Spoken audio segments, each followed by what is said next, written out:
Good evening, everyone, and welcome to another episode of Prospects After Dark. I am your host.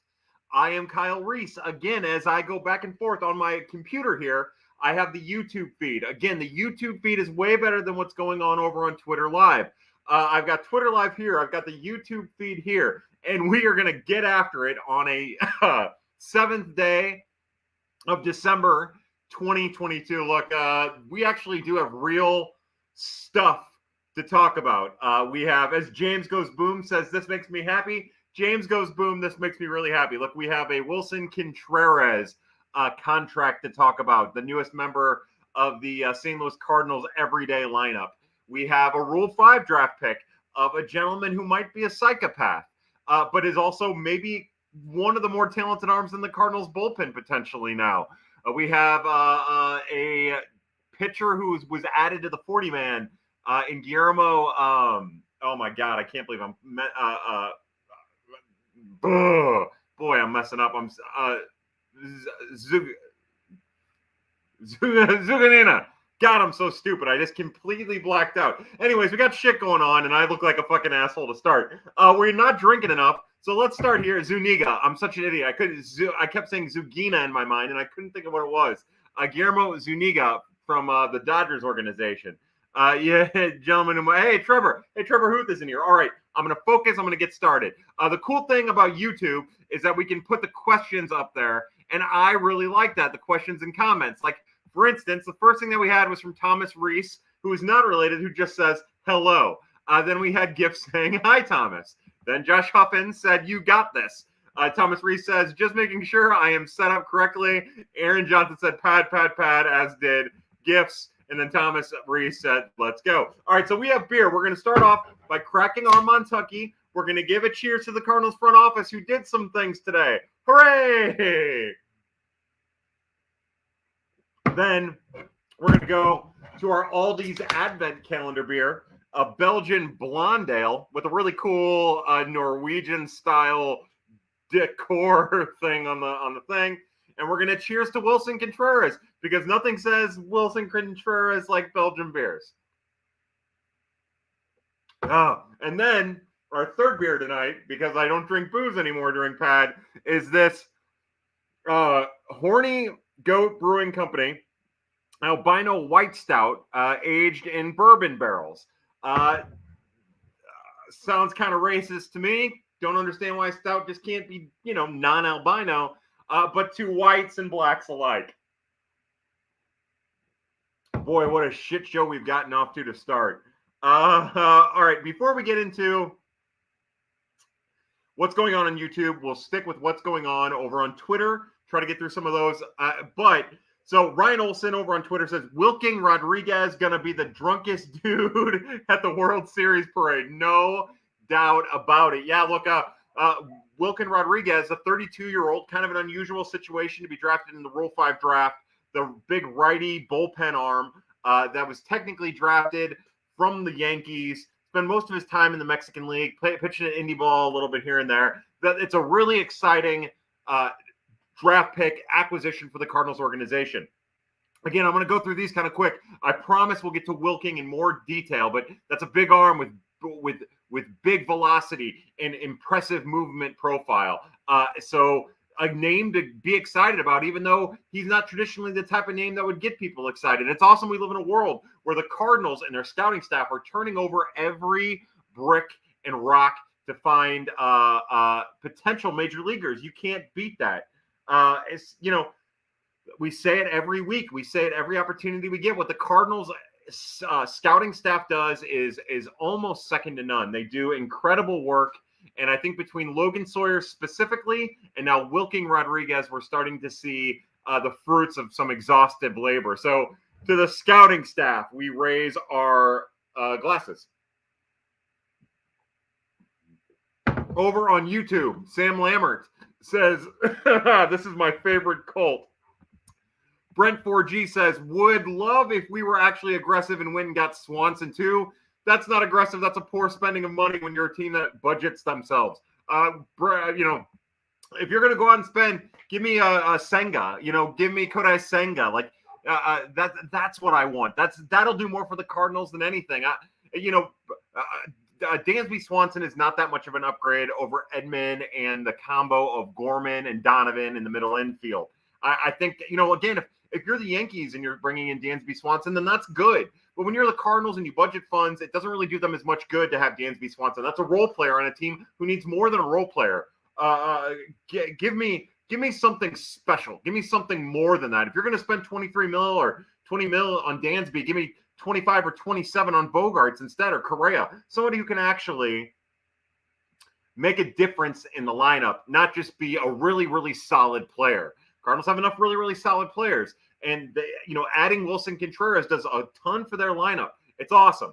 But we want more. Victoria Dryden says, hello, Kyle, Gibson, Pat. Hello, Victoria. I hope you're doing well. Welcome to Prospects After Dark.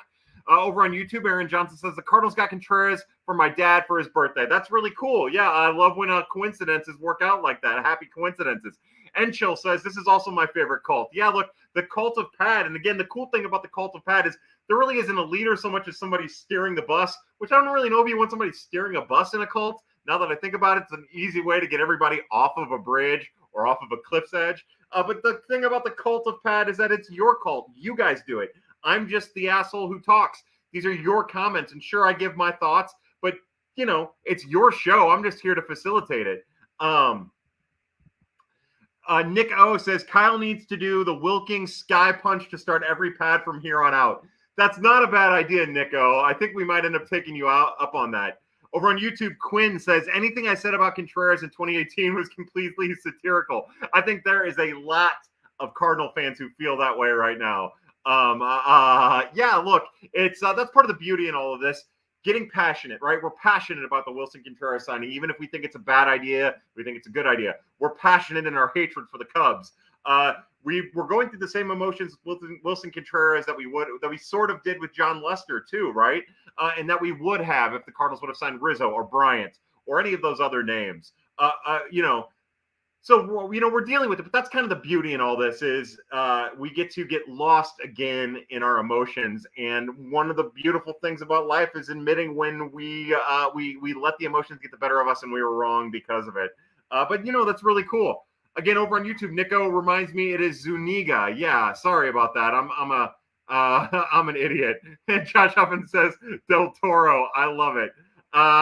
Getting off of YouTube for a second, back over on Twitter, Adam Apple says Cardinals actually spend money. Woohoo! Yeah, look, see, and I'm telling you, hopefully the Cardinals take this lesson.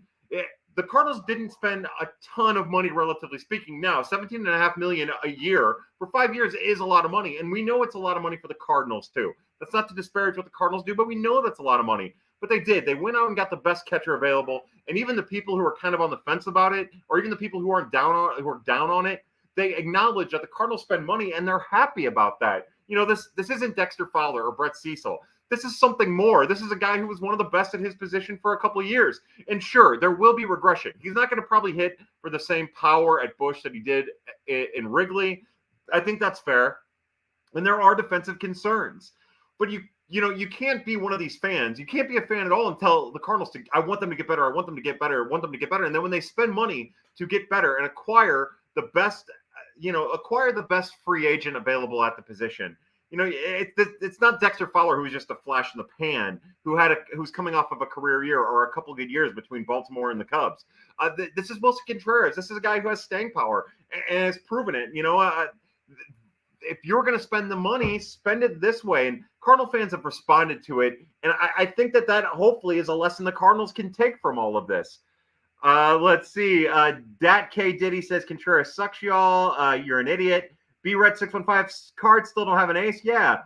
Can't win without an ace. That's not true, but yeah, they need better pitching. I agree. Spaghetti Jones says, what's up, dog? Hey, what's up?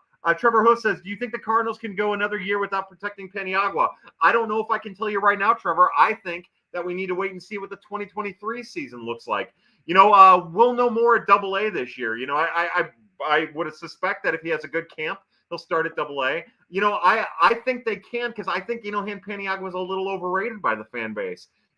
He's the kind of guy who I wouldn't think has, who doesn't have the value on the trade market that a lot of other people have. The concern with Inohan, even though he measures better, is that he's just some variation of Angel Rondon. Now, there was a time where trading Angel Rondon was a good idea, and there was a time when the Rule 5 draft made you protect someone like Angel Rondon. But we see you don't have to do that with Inohan Paniagua. The league has kind of adjusted to that.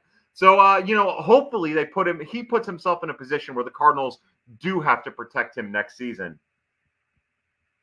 Daddy K Diddy said, when did Kyle turn into a Cardinals front office rights holder? Matt Lang says, can you get closer to the camera for Twitter? Absolutely.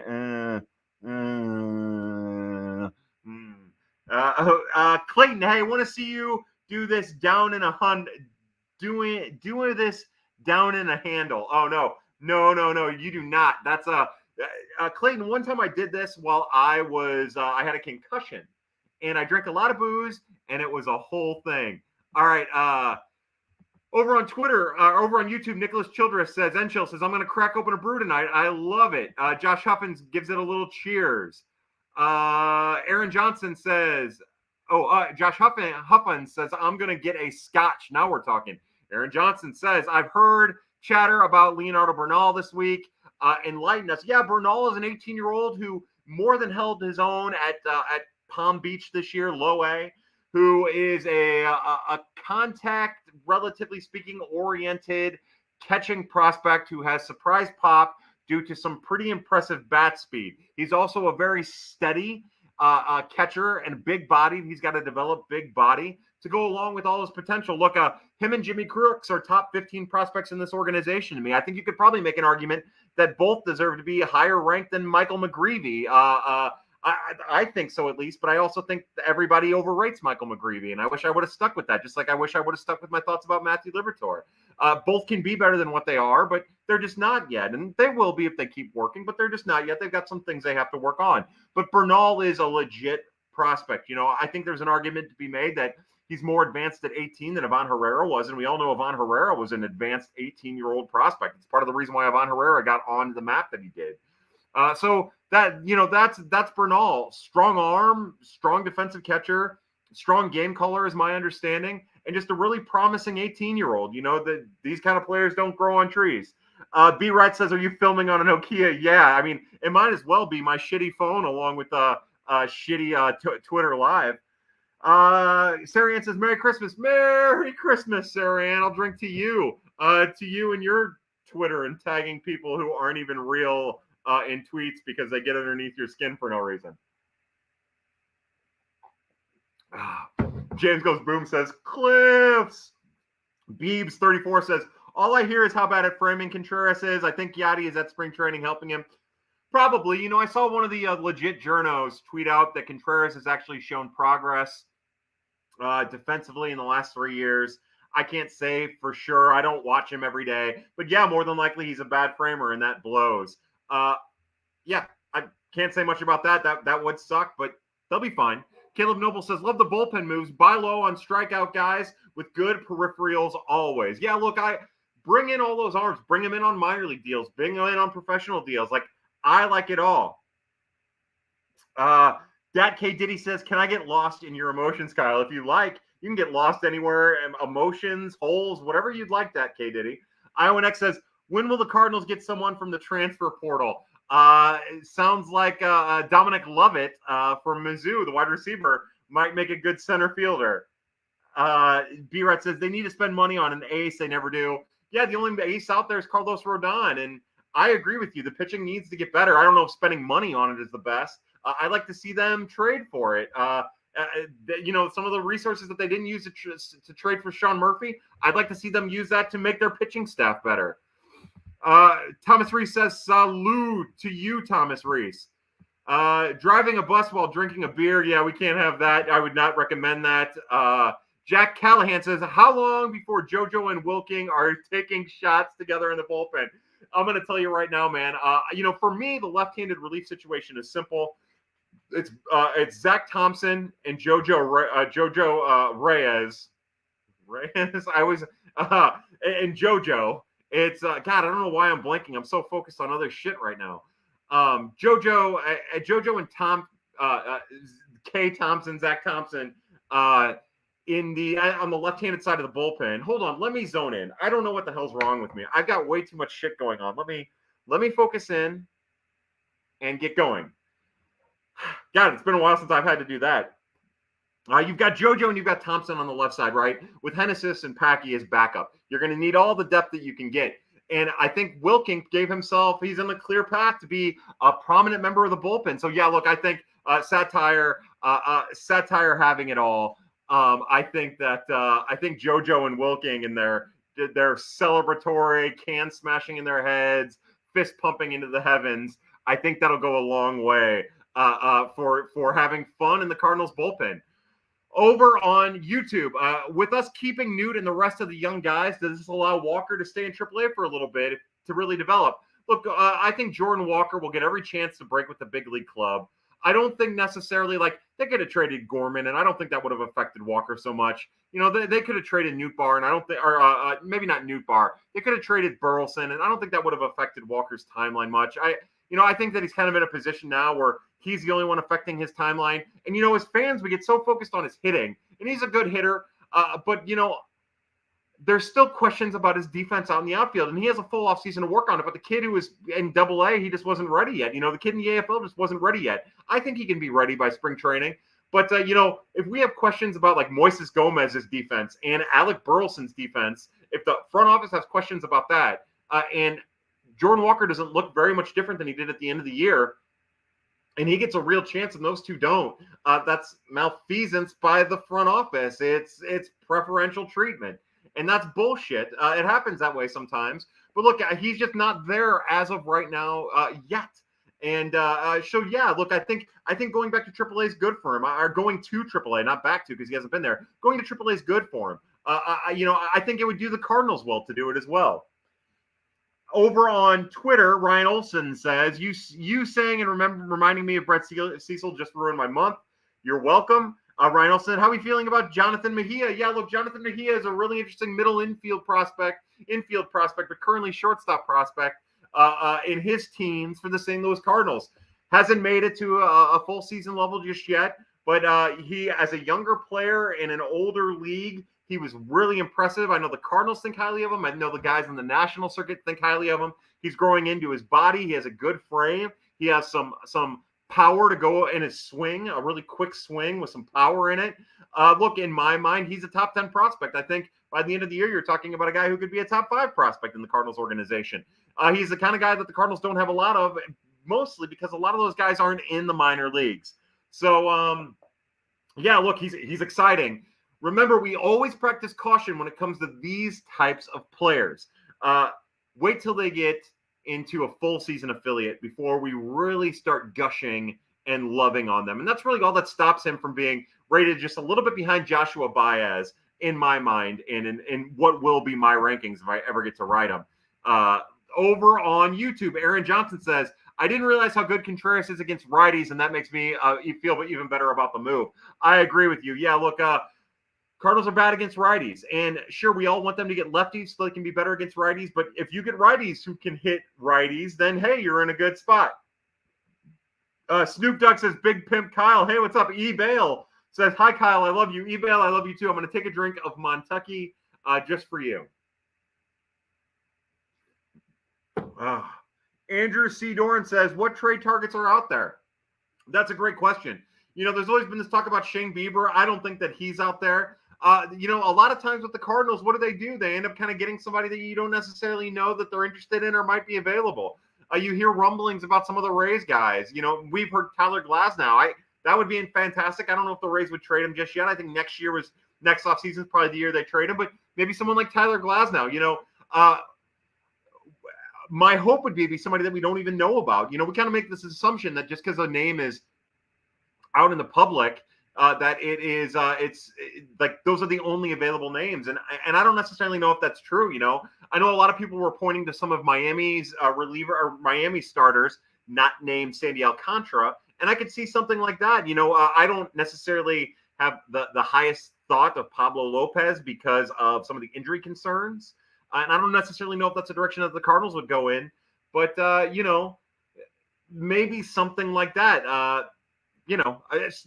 I would say that there aren't many out there that we know of, but I think that the Cardinals are really good at a lot of things, one of them being finding people that might not necessarily be out in the public eye as trade targets. It's hilarious that Lester won his 200th game in St. Louis. I agree, Quinn. That was on YouTube, over on Twitter. Why is acting so down on Gorman after 1 year? Why is acting so down on Gorman after 1 year? I don't think anyone is down on Gorman. Remember, my concerns with Gorman predate his major league debut. My concerns with Gorman go back to some of the things I wrote about him in the minor leagues and some of the things we used to talk about on Pad all the time. He has trouble adjusting to the fastball. We saw Anibal Sanchez basically not blow because Gorman fouled off a bunch of pitches, but just kind of fed him 90 to 92 miles an hour fastballs over and over again, and he struck out on it after falling off some tough ones. And that's because he struggles. And then when he struggles against the high fastball, he gets chase heavy. We saw that in 2019 before the pandemic shutdown of the 2020 minor league season.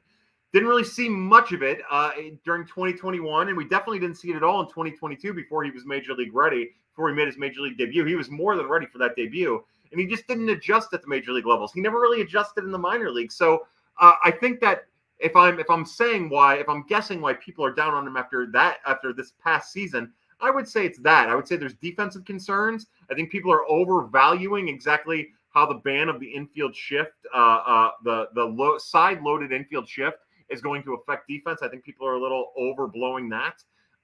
So I think between that, some of the concerns about his defense at second, the strikeout rate, and how owned he ended up being by fastballs, specifically up in the zone, and then how he was then exploited by breaking pitches low in the zone because of how he was reacting to fastballs. I think that's the reason. At least that's always been the reason for me. And it's something we've written about and talked about a lot. So that's my guess on why people might be down on Gorman. A. Bale says, thoughts on Joshua Baez? I am a big fan of Joshua Baez. I'm still not, he dealt with a wrist injury, kept him out quite a bit of last year. I was really impressed with what I saw out of him last year at Palm Beach, and the little bit I saw, he's definitely not a center fielder, definitely a corner outfielder, and that's just fine. But look, that big power's there, and it's really impressive. And since we don't have much of a sample with him, we have to wait and see a little bit more. But look, he's every bit worth that second-round pick that they spent on him and the money they gave him. He's an incredible athlete, an incredibly talented baseball player who, if you really had to pick one player maybe who isn't getting talked about much in the Cardinals organization, to really take a huge step forward in 2023, Joshua Baez is probably where the smart money is. All right, over on YouTube, and again, this was asked about 15 minutes ago. Josh Huffin said, over under 3 seasons that Wilson is catcher before he moves to a DH-ish role. I'll say over. I think the Cardinals will be smart. Even with Andrew Kisner as a backup, or if eventually ends up being Ivan Herrera, I think the Cardinals will be smart. I think they'll limit his workload. I think they'll be smart about that. I think they'll understand that he'll be at his best, catching, if he's healthy all year, between 100 and 190 and 110 games, DHing a little bit. And then, Kisner or Herrera, depending on what year it is, ends up backing him up and getting plenty of opportunity to catch and be a solid backup, not a timeshare exactly. And I think that'll help prolong the career of Wilson Contreras. That's how I do it, at least. JT8 and a bunch of numbers says, what's Liberatore's ceiling? I don't know, man. If Matthew Liberatore can continue to work on his fastballs, make them viable pitches, or just completely stop throwing them, maybe throw them 15% of the time combined, the 2-seam and the 4-seam, maybe 20% of the time, and just see what happens with this curve and change and slider, then maybe there is a back of the rotation arm there.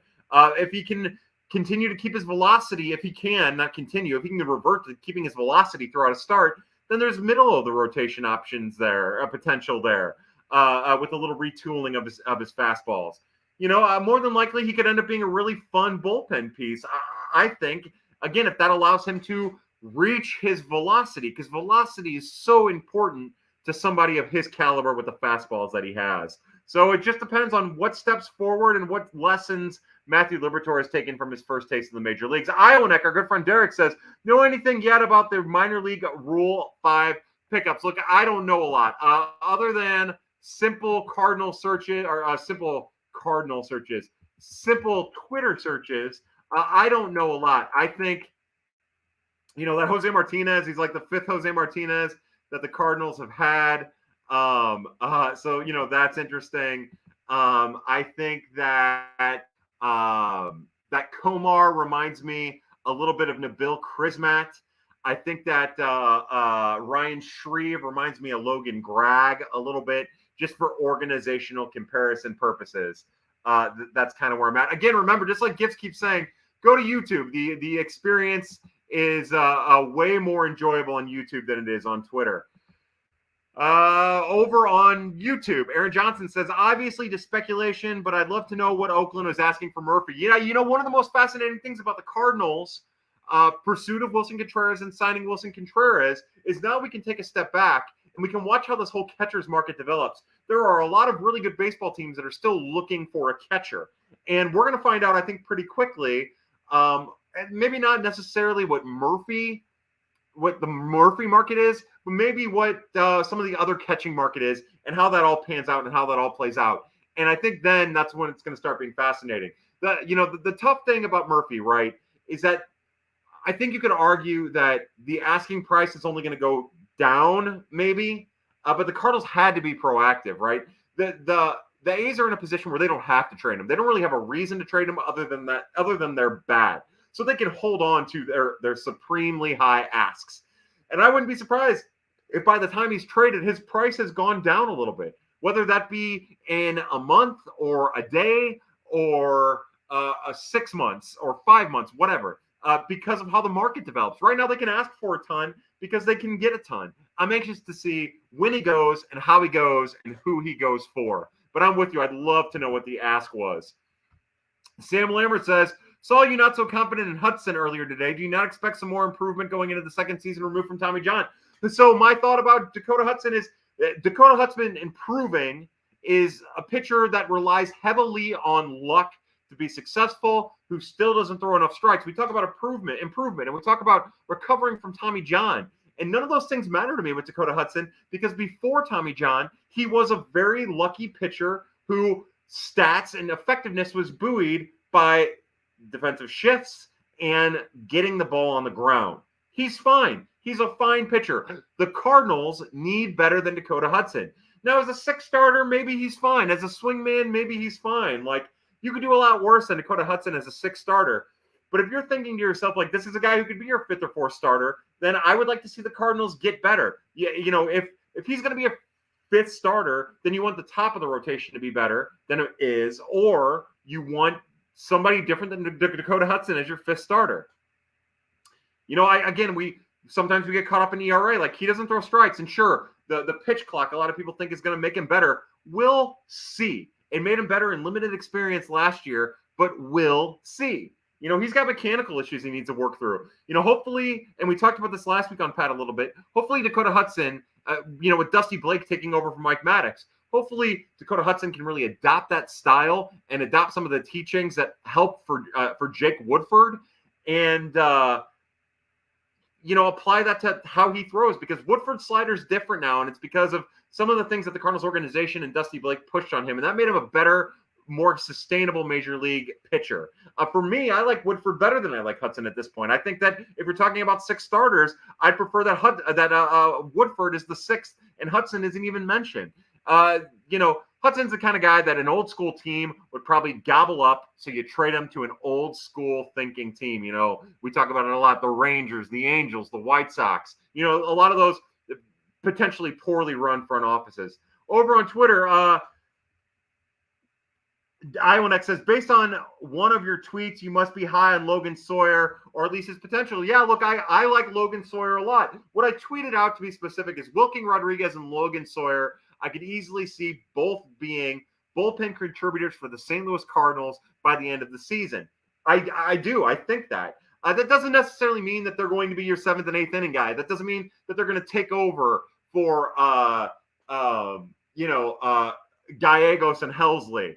I do think Wilking can very easily fill the Luis Garcia role. I think that's what the Cardinals missed, and I could see him being that. Again, he's not a ground ball pitcher exactly, but he throws a lot of strikes and he strikes some guys out. Strikeout numbers will go down once he gets to the major leagues, of course. It won't be what it was in the Mexican League. But I think he can fill that similar role. So a guy at the back end of the bullpen, I think he's capable of that. And I think the Cardinals will get that out of him.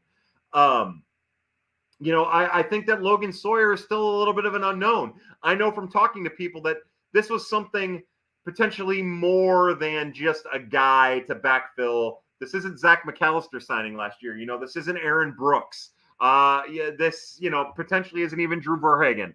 This is a reliever-specific righty with big stuff that, again, somebody who I would rank higher than Ryan Loudis if I was putting, because the fastball is more than what Loudis is. I think about him kind of like that, maybe not Mitch Harris, but something like that, just like we talk about Guillermo Zuniga. Like, to me, that's kind of a roster replacement for Junior Fernandez. That's a guy who's probably going to help the Cardinals throughout the year, but I don't think it's going to be a huge help. He could end up being more, but he's going to have to work on command. And he does this whole thing with his head when he pitches that has me think that his command isn't going to get any better. But the Cardinals, maybe they can key in on something. We'll see about that. But I just think Logan Sawyer is kind of, in a way, even though their repertoire is different, I think I could see him filling a John Brebbia type role. That's kind of what I could potentially see. And again, I know it's parallels to draw that probably aren't fair. And, again, velocity is different. Arm angle's different. Stuff is different. But just from a context of role purpose, that's kind of what I see out of those two, potentially. Again, if everything goes right. Over on YouTube, Kendall Adkins says, which current Cardinal has the largest pork sword? We know Tyler O'Neill has a huge dick. We know, I bet Lars Nootbaar's got a huge dick. I'm kind of an obnoxious person, and I have a small dick, and I always worry that those obnoxious guys or the energetic guys have small dicks because I have a lot of energy and I have a small dick. You're projecting. But yeah, we know Tyler O'Neill's got a huge hog. I bet Wilson Contreras has got a huge hog. Look, if you're willing to get into Mia Khalifa's DMs, you got to have at least something to show for it. And not just, maybe it is ego. Maybe that's enough. But my guess is that Wilson Contreras now probably has one of the biggest dicks. We know Paul Goldschmidt has a huge dick. Arenado, he has a huge dick, or pork sword, if that's what you would prefer. I prefer dick. Go ahead and cut that one off, Graham. Nico over on YouTube. Again, this was about 22 minutes ago. Sorry about taking so long to get to the questions on YouTube. What do you think the fate of Herrera is now? Everybody's so focused in on, what does this mean for Herrera? What does this mean for Juan Yepes? What do I think it means for Herrera? I don't think it changes anything for Herrera. He's still only 22. He still has plenty of time to develop at AAA. Depending on what happens with Kisner, this still puts him in a position to catch a bunch of games for the St. Louis Cardinals. Look, Wilson Contreras and Andrew Kisner aren't going to make it through the season healthy. Catchers just don't make it through the season healthy. Ivan Herrera will be in a position where he'll get to catch at the major leagues this coming season, whether it be for the Cardinals or somebody else. Same thing with Andrew Kisner. They're going to get time to catch, and they're going to be careful with Wilson Contreras' workload. It's not going to be 140 games, and if they do, they're fucking stupid for it. They shouldn't. Maybe play 140 games, DH 20 to 30 to 40 games a year. But yeah, look, this doesn't change Herrera's fate. It just means he's not going to be the starting catcher for the foreseeable future. Think about it this way. With the DH in place, what's to say that you don't see a situation in which Andrew Kisner and Wilson Contreras end up being a really formidable, the second half version of Andrew Kisner, end up being a really solid catching tandem. What's to say that if Kisner can't handle it, that next year it's not a 50 Ivan Herrera, 110 Wilson Contreras split, and then, 70, 90, and then flips on its head in a couple years with Wilson Contreras getting a lot of DH at bats and maybe some time at first. I don't think it necessarily means anything. It does make him more expendable in a trade, in my opinion, depending on what's out there in the market. That's the only way it really changes. On YouTube, Zach Bathan says, glad to be here about 10 minutes behind. Loving the lights behind you. Yeah, those are my purple lights. Love the purple lights. They're up all year, as is the Christmas tree, because we don't believe in Christmas. Christmas is obviously a real thing. This whatever is around it isn't. Fuzzle Light says, I think Luzardo could be an arm we look at from Miami instead of Lopez if we look there at all. Yeah, I think that's a great point, Fuzzle Light. To you, Fuzzle Light, mostly because I need a drink, but also because you've been a great pad person for all of these years. We raise our Belgian blonde ale to you.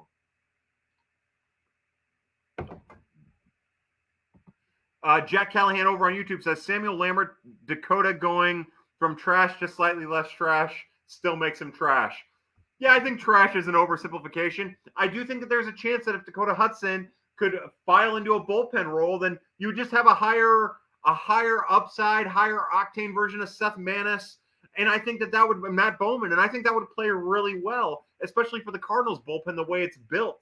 I think I would see his fastball or his strikeout rate go up a little bit. I think you'd be able to use him as a viable double play option to spell a starter in the 5th or 6th inning if a starter's in trouble. I think that's his most valuable role. And I think the Cardinals are delaying the inevitable and also handicapping their chances to have a better staff. And they're using Dakota Hudson as that reason, not realizing it, instead just giving him faith and showing loyalty because it's a smart thing to do as a manager, even if it doesn't pan out.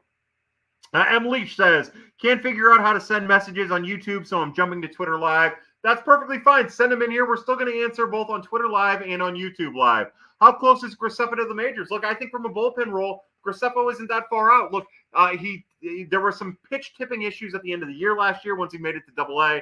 AA hitters kind of started jumping on him a little bit. That's something that needs to change. Obviously, he's not going to have success at the majors with that, but he definitely kind of tired out as the season progressed.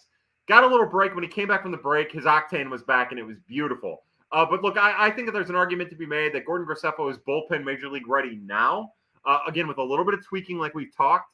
And we don't want that, right? We want the Cardinals to bring in other bullpen options and give Gordon Graceffo a real chance to be a starter in a year. Let him spend all year maybe at AAA, maybe starting at AA. Let him spend all year as a AAA starter and see where it comes from there. Evaluate from there.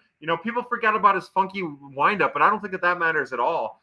I think he's close, and I think he's a unique talent that the Cardinals don't really have from a starting perspective in their organization, aside from Tink Hence. I think he's potentially, and Cooper Jerpy. Like, I forget about Jerpy because in my mind he's already a major leaguer. It's this whole thing that I was reckoning with earlier in the week. I do this with Jerpy. I always forget about him because, like, in my mind he's already a part of the staff and a part of the rotation, and because he's such a professional. Like, Jerpy and Graceffo and Hence are on a level all of their own. Don't let people tell you McGreevy is. He's not there yet. Again, McGreevy's more like Liberatore than he is something else. That's not to bash McGreevy. That's still a great first-round draft pick, even if he ends up being Dakota Hudson. Dakota Hudson, whether fans want to admit it or not, is a great first-round draft pick. That's just how this thing works because the draft is such a fickle bitch is what it is. So yeah, look, that's what I think about Gordon Graceffo. I think from a bullpen standpoint, he's every bit knocking on the door. And from a starter standpoint, which he should get the chance to be, I think he still has a little bit of work to do, maybe a year away. Jay David, other than Walker, who is the most projectable bat?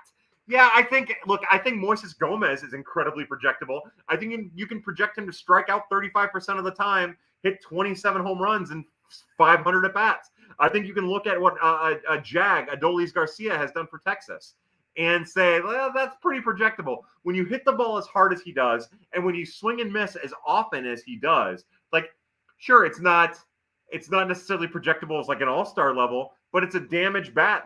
That I think he projects that way. As far as who has the most projectable bat with sustainable major league qualities that hasn't already made a major league debut, subtracting Alec Burleson and Juan Yepes out of this conversation. I think Mason Wynn is kind of who he is. I think he's a 260, 330, 340 hitter with, potential for 30 doubles and 10 to 15 home runs. I think he's that, I think Mike Antico in a weird way is kind of who he is. He doesn't have the power, the power sustainability isn't there. He's not, his swing is too flawed to hit for the power that he's hit for. But, something like that, I think he's pretty projectable, to be, again, something similar to what we're talking about with Mason Wynn, but with, 10 home runs, be a really solid fourth outfielder for a really good team. That's kind of where my mind is. I think we're still kind of far away from Jimmy Crooks and Leo Bernal. We're just I think we're just a little away from that. That's where my mind goes when we start talking about that. I'm going to get to YouTube in a second. I'd like to, you were last out of the shower in gym class too. again, I was scared of the shower at gym class. Like, there were actual dicks in there, and I didn't really have one, and I didn't want to be a part of it. So I didn't even go in there. I just, like, licked myself clean in the sink like a cat. Drew Maurizio said, what is the likelihood that can't trade DeYoung for Alcantara, that we can trade DeYoung for Alcantara straight up? We'll even throw in Hudson. To an alternate universe where Paul DeYoung and Dakota Hudson are traded for Sandy Alcantara. All right, we're going to get through YouTube. Again, this tweet came from 7:22. That was a half an hour ago. I'm sorry about that. Aaron Johnson says, Contreras over Murphy, the winner is Ivan Herrera. I hadn't thought of it like that, but I think you're right. And I think you could probably even say that for Andrew Kisner. Gifts says, concussion episode up there, though. Whole chat telling you to go to the hospital, including my girlfriend, who still brings it up quite a bit. Quinn says, thoughts on the Giants signing Arson Judge, but do you think we'll sign Larceny Bogarts? Yeah, what else did he say? He said Coke Camels today, too, which was another all-time great that under any other circumstance would have gotten a ton of attention. But because he had tweeted about Arson Judge mere days ago, everybody's like, oh, yeah, Coke Camels, he can have that one. So the Contreras from Cardinals fan 0213. So the Contreras signing means what for Ivan Herrera? A trade piece or a backup in years or so? Yeah, I think both. Like, I think it could go either way for him. I think more than likely the Cardinals would be smart to hold on to him, wait to see how Pedro Pages progresses, what kind of steps forward, Jimmy Crooks and Leo Bernal, progress. Remember, there's a couple guys in the middle there, Nick Raposo, Aaron Antonini in particular, some catchers to keep an eye on, that also have some talent and some interesting skills. But yeah, look, I think it could go either way. I think right now he's a St. Louis Cardinal and he fits into the Cardinals' future. But I think what Wilson Contreras does is he allows them to pivot a little bit if an opportunity presents itself where they might not otherwise have been comfortable doing in the past. My brother Jim says, what impact for the big league club does Buttleson have in 23?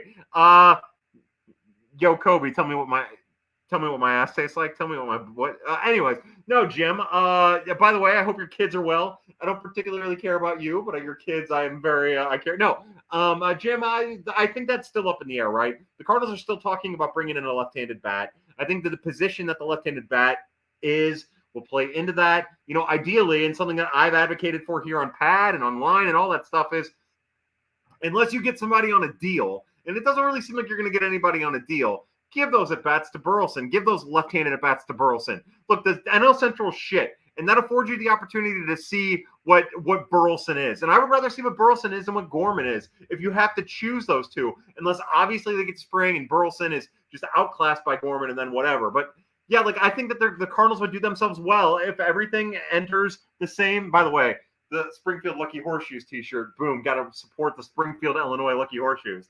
Anyway, and Moises Gomez, as Pete Wilhelm said something about Gomez, like, I want to see what those guys have. And sure, that's frustrating for the Cardinals. And hopefully this Wilson Contreras signing buys them a little bit of time. But, like, I think they're in a unique position, in part because of how they're built, and in part because of the talent that they have at the high levels of the minors, and in part because of how shitty the NL Central is, that they owe it to themselves to see what Moises or Juan or Nolan or Alec have. Sure, bring in insurance to spring training if you can. Maybe you can find a couple guys on a minor league deal just to have it and take it from there. That's what I would do. But again, I'm also in the minority, and I would enter the season with the starting outfield of Carlson, Nootbaar, and O'Neill, and just get ready to adjust in season. I think that would do well for the Cardinals. See what you have, see what those guys are like healthy, and move from there. Just my thoughts. Peter Wilhelm over on YouTube. Again, this was about a half an hour ago. I'm sorry about that. Where does Gomez fit in on the team? Surprised Mo gave the green light with that strikeout rate. Crazy power, though.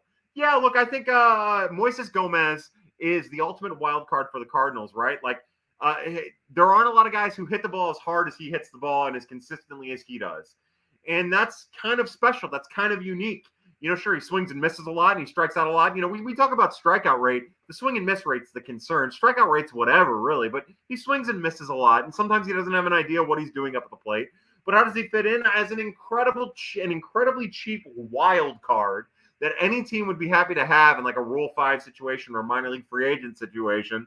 That just might come up and be Adolis Garcia at the plate, or might not end up, or might be Adolis Garcia as a Cardinal at the plate. It could be one or the other, but look, he's a wild card. How does he fit in? He's going to have an opportunity to have at-bats from the right-hand side and maybe even go up against Juan Yepes for some of those right-handed at-bats, whether I agree with it or not. And if he seizes that, he could end up being a really valuable power option for the Cardinals, more so from a raw power standpoint than any player on the Cardinals roster, Nolan Gorman's included, I would think. Over on YouTube, Aaron Johnson says, as a prospect guy, does it make you happy that we held on to Gorman or whoever instead of trading them? Without knowing exactly what the trade for Murphy would have been, I can't say. I tweeted about it earlier, but like people get so freaked out about Cardinal trades in retrospect, like with hindsight. And I'm just not one of those people. Like, let's judge it in the moment. And sure, like you might end up getting fleeced by the A's for Sean Murphy. But you know what? I'll take that 100 times. 100 out of 100 times. Who cares? Like, you can't be afraid to make these moves because of what a player might be. Especially when you're talking about somebody like Nolan Gorman, who is a streaky power hitter, who could be the best left-handed power hitter in baseball, but could also be a 35 strikeout guy who ends up being like Maikel Franco, but left-handed. Like, there's that potential there. Like, nothing against him. I think he'll be somewhere in the middle. People say Dan Uggla. People don't realize how hard it is to be Dan Uggla. They don't grow Dan Uggla on trees. They don't even like cultivate them in a fucking plant somewhere. So like I as far as trading Gorman for someone like Murphy, I didn't have a problem with that. Murphy's proven when he's healthy.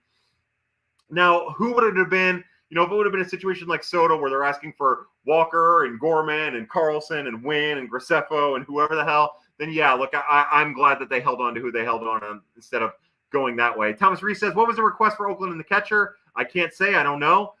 Framing won't matter once the robots arrive. Yeah, but we don't know when the robots are going to arrive. And it always kind of bums me that people kind of default to that when it comes to framing. But look, to me, and this is something talking to baseball people more and more, it sounds like framing has just as much to do with how you work an umpire as it does with the actual mechanics of framing. And that's a shame. And it also goes to show you how, fallible the catching the umpire situation is in the strike zone is.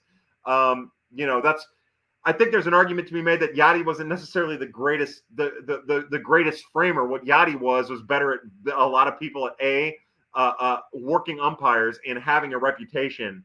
And sometimes that's enough to carry you. And again, that's not to if anything, that's the skill. That's one of the things that you can't quantify with Yachty. That makes him so much better and so much more impressive than a lot of catchers of his time. Over on YouTube, Jordan Hilton says, Yepes Gorman at DH this year. Yeah, look, I think that they're going to get a chance to get those at-bats. I think the Cardinals would do well to have some type of, again, depending on what they bring in, because I still think they're going to bring in a left-handed bat. Depending on what they bring in, I think you're talking about a competition in spring training between Gorman and Burleson, Yepes and Gomez for those at-bats specifically. But we'll see. Like, I think you could make an argument that Alec Burleson's more valuable to the Cardinals at this very moment in that role than Gorman is. Again, a lot of that depends on what the Cardinals can get in the middle infield to protect Edman and Donovan specifically, because, obviously DeYoung is in it. They need something a little bit more. I just think Alec Burleson's going to play a huge role in the outfield, and that's why I think you could make that argument. And also, Burleson's strikeout rate, the way he makes contact, how he can hit lefties, even though the Cardinals were stupid and didn't give him at-bats against lefties down the stretch. Again, look, I don't like being overly critical with the Cardinals if I don't have to be.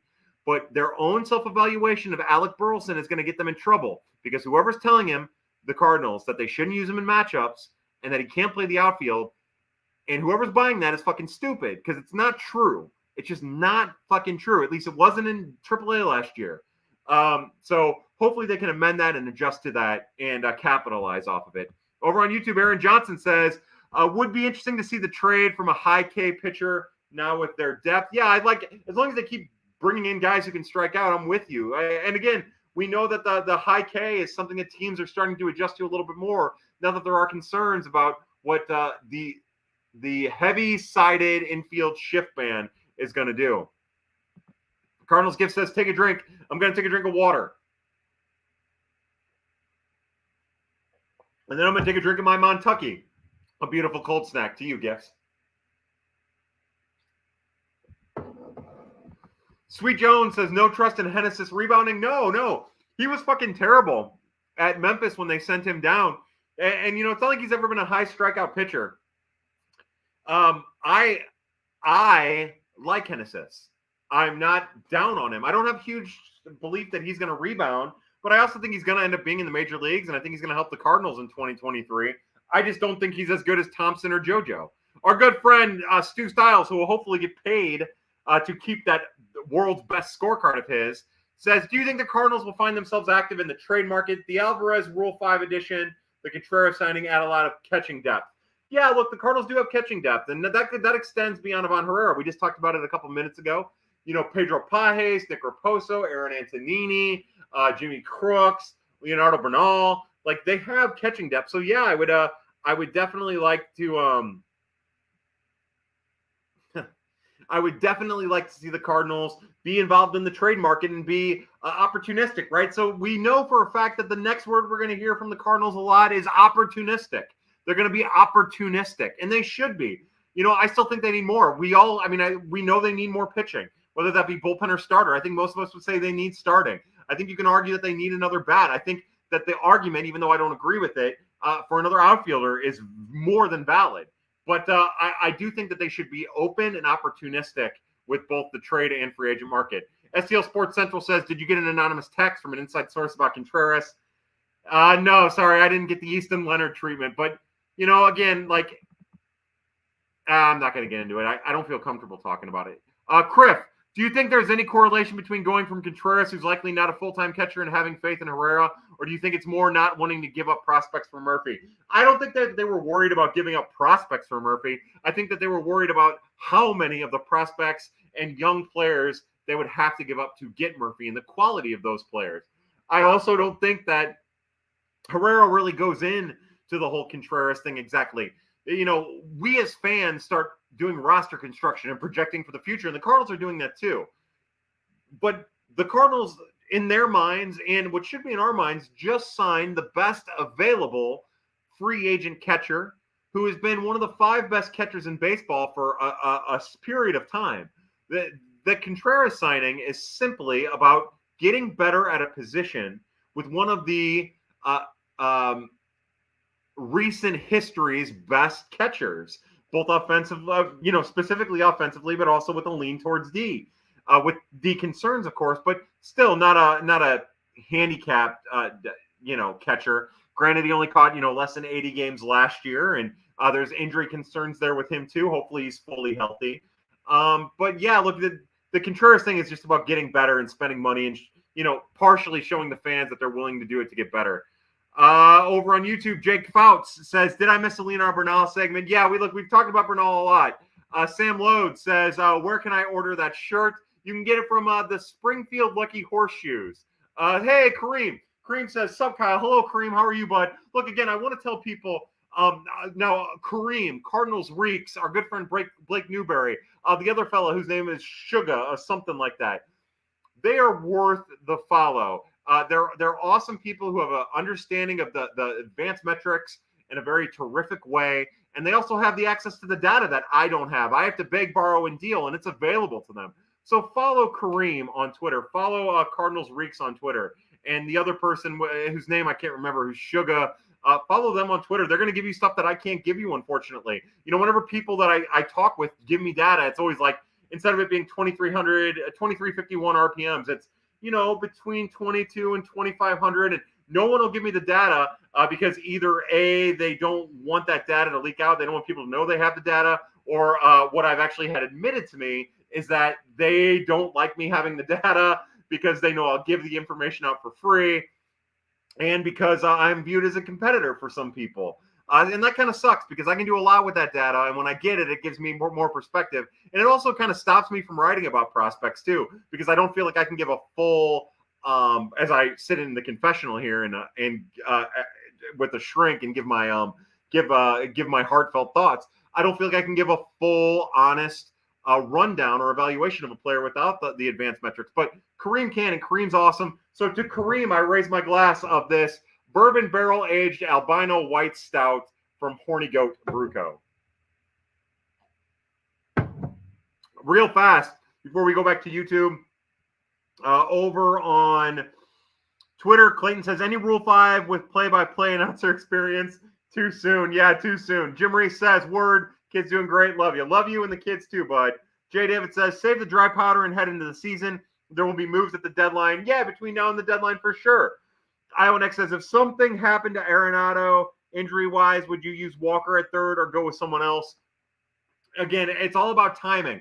I'd be more than likely to go with Gorman at third. I think Gorman was a better defensive third baseman than Walker was. No disparaging what Walker did, but yeah, I think I'd go with Gorman there. Honestly, I think I'd go with Brendan Donovan. Look, the stats prove that Brendan Donovan was a really great defensive third baseman. And I think that would make more sense than anything if Arenado went down. And I think that's probably what the Cardinals would do too. As the roster is currently constructed, you never know how things are going to go. Snoop Dogg says, hey, I like this better than Twitter. Right? The YouTube thing is way better than Twitter. Quinn over on YouTube says, trade Steven Matz for Jose Quintana. That would be a fun thing. Kareem says, just want to say Wilking, Rodriguez, and Guillermo Zuniga are both beautiful specimens, just like you. No, Kareem, you are my friend. Yeah, look, again, I think Zuniga is more, and again, they're not the same. Obviously, Zuniga's stuff measures out better than Junior Fernandez does. But I think from a roster construction point, in my mind, the way I have them, just to kind of give Cardinal fans an idea of where they fit in. To me, Wilking is a little bit like Luis Garcia was.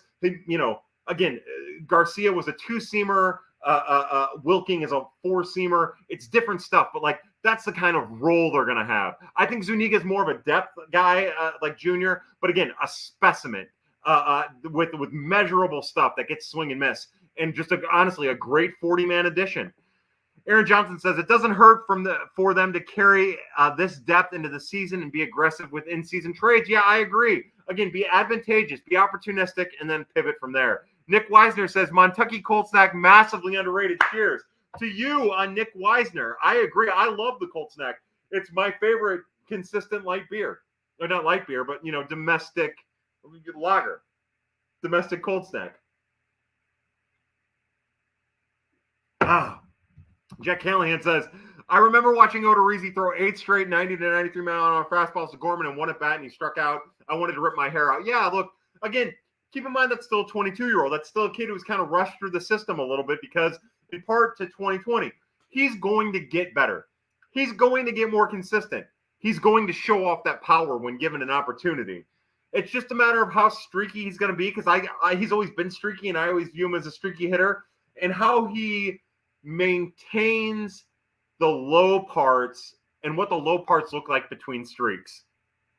That's a valuable hitter, even if he doesn't reach his potential one way or the other, no doubt about it. And I don't mean to say anything else. I don't mean to say anything else, and I hope it doesn't come across as that I'm being overly critical of him because I don't mean to be. Over on Twitter, Derek says, if something happened to Arenado, we already went over that. Speak a little on Contreras and the energy he brings for good or bad from Jay Mulvey. Yeah, look, everybody says that he's a competitor. We've seen some of the videos and GIFs of Contreras, getting really pumped up, having a little bit of that Yadier Molina energy when Molina was a little bit younger. He's got that fire, and, I'm excited about that. I'm excited about what that means for the Cardinals. I'm excited about continuing that type of energy behind the plate for the Cardinals. But, other than that, I don't watch the Cubs on a day in and day basis, so I can't say what it's like on a May 29th game against the Pirates in Pittsburgh, I can't really get into that. Obviously, as the Ali Marmol commented to the press last night, they believe in his fire, and you get the impression, this isn't a report, this isn't a fact, but you get the impression that part of that fire is what interests the Cardinals in bringing him, that competitive spirit. Kareem says Leonardo Bernal, top 10 prospect in the system. I don't disagree with you. I don't. Again, I hedge my bets here, and I say top 15. But yeah, look, it'd be hard for me to argue, especially with the way that I value the catcher position, understanding how hard it is to be. Aaron Johnson says, if you had to forecast Gorman's season next year, what would it be? I think it'd be a lot like this year. Here, I'm going to pull up, you guys know I never do this, but Nolan Gorman stats because I don't know them off the top of my head and hope for the best. I think you're talking about, again, maybe not a full season at the majors, probably needing some time in the minors, which people think is a scathing, review or something. But Yeah, I could see him. He was 226, 300, 420. I could see him being 240, 310, 440 with 18 home runs and hold on, let me move this real fast. And 450 plate appearances. Yeah, you're good for a 110 WRC plus and specifically good matchups. Yeah, like that. I could definitely see that. I think that would benefit them. I think that would be very acceptable when given those at bats. JAC, STL, Jace, card should Bartolo Colon, Big Sexy will take us to the World Series. I'm going to raise my Aldi Advent Calendar Belgian Blonde Ale to you. Again, anything that gets Bartolo Colon is going to get me to cheers to you. Anything involving Bartolo Colon. Back over on YouTube, Aaron Johnson keeps bringing it strong. He said, I wouldn't mind them trading for a high K bullpen piece like Liam Hendricks. Yeah, I do worry about the amount of innings and the taxing that's happened to Liam Hendricks at this point. Liam Hendrick at this point. But I think that would be an avenue that I would go in. I would love to have Liam Hendrick. Again, it's all about the cost. It's all about the cost. Again, if they're asking for Gorman and they're asking for Wynn, and then no, I don't want Liam Hendrick. But yeah, I would like to see the Cardinals go in that direction. I'd like to see them be aggressive about pursuing that type of pitcher if he's available and not going too far out of their comfort zone.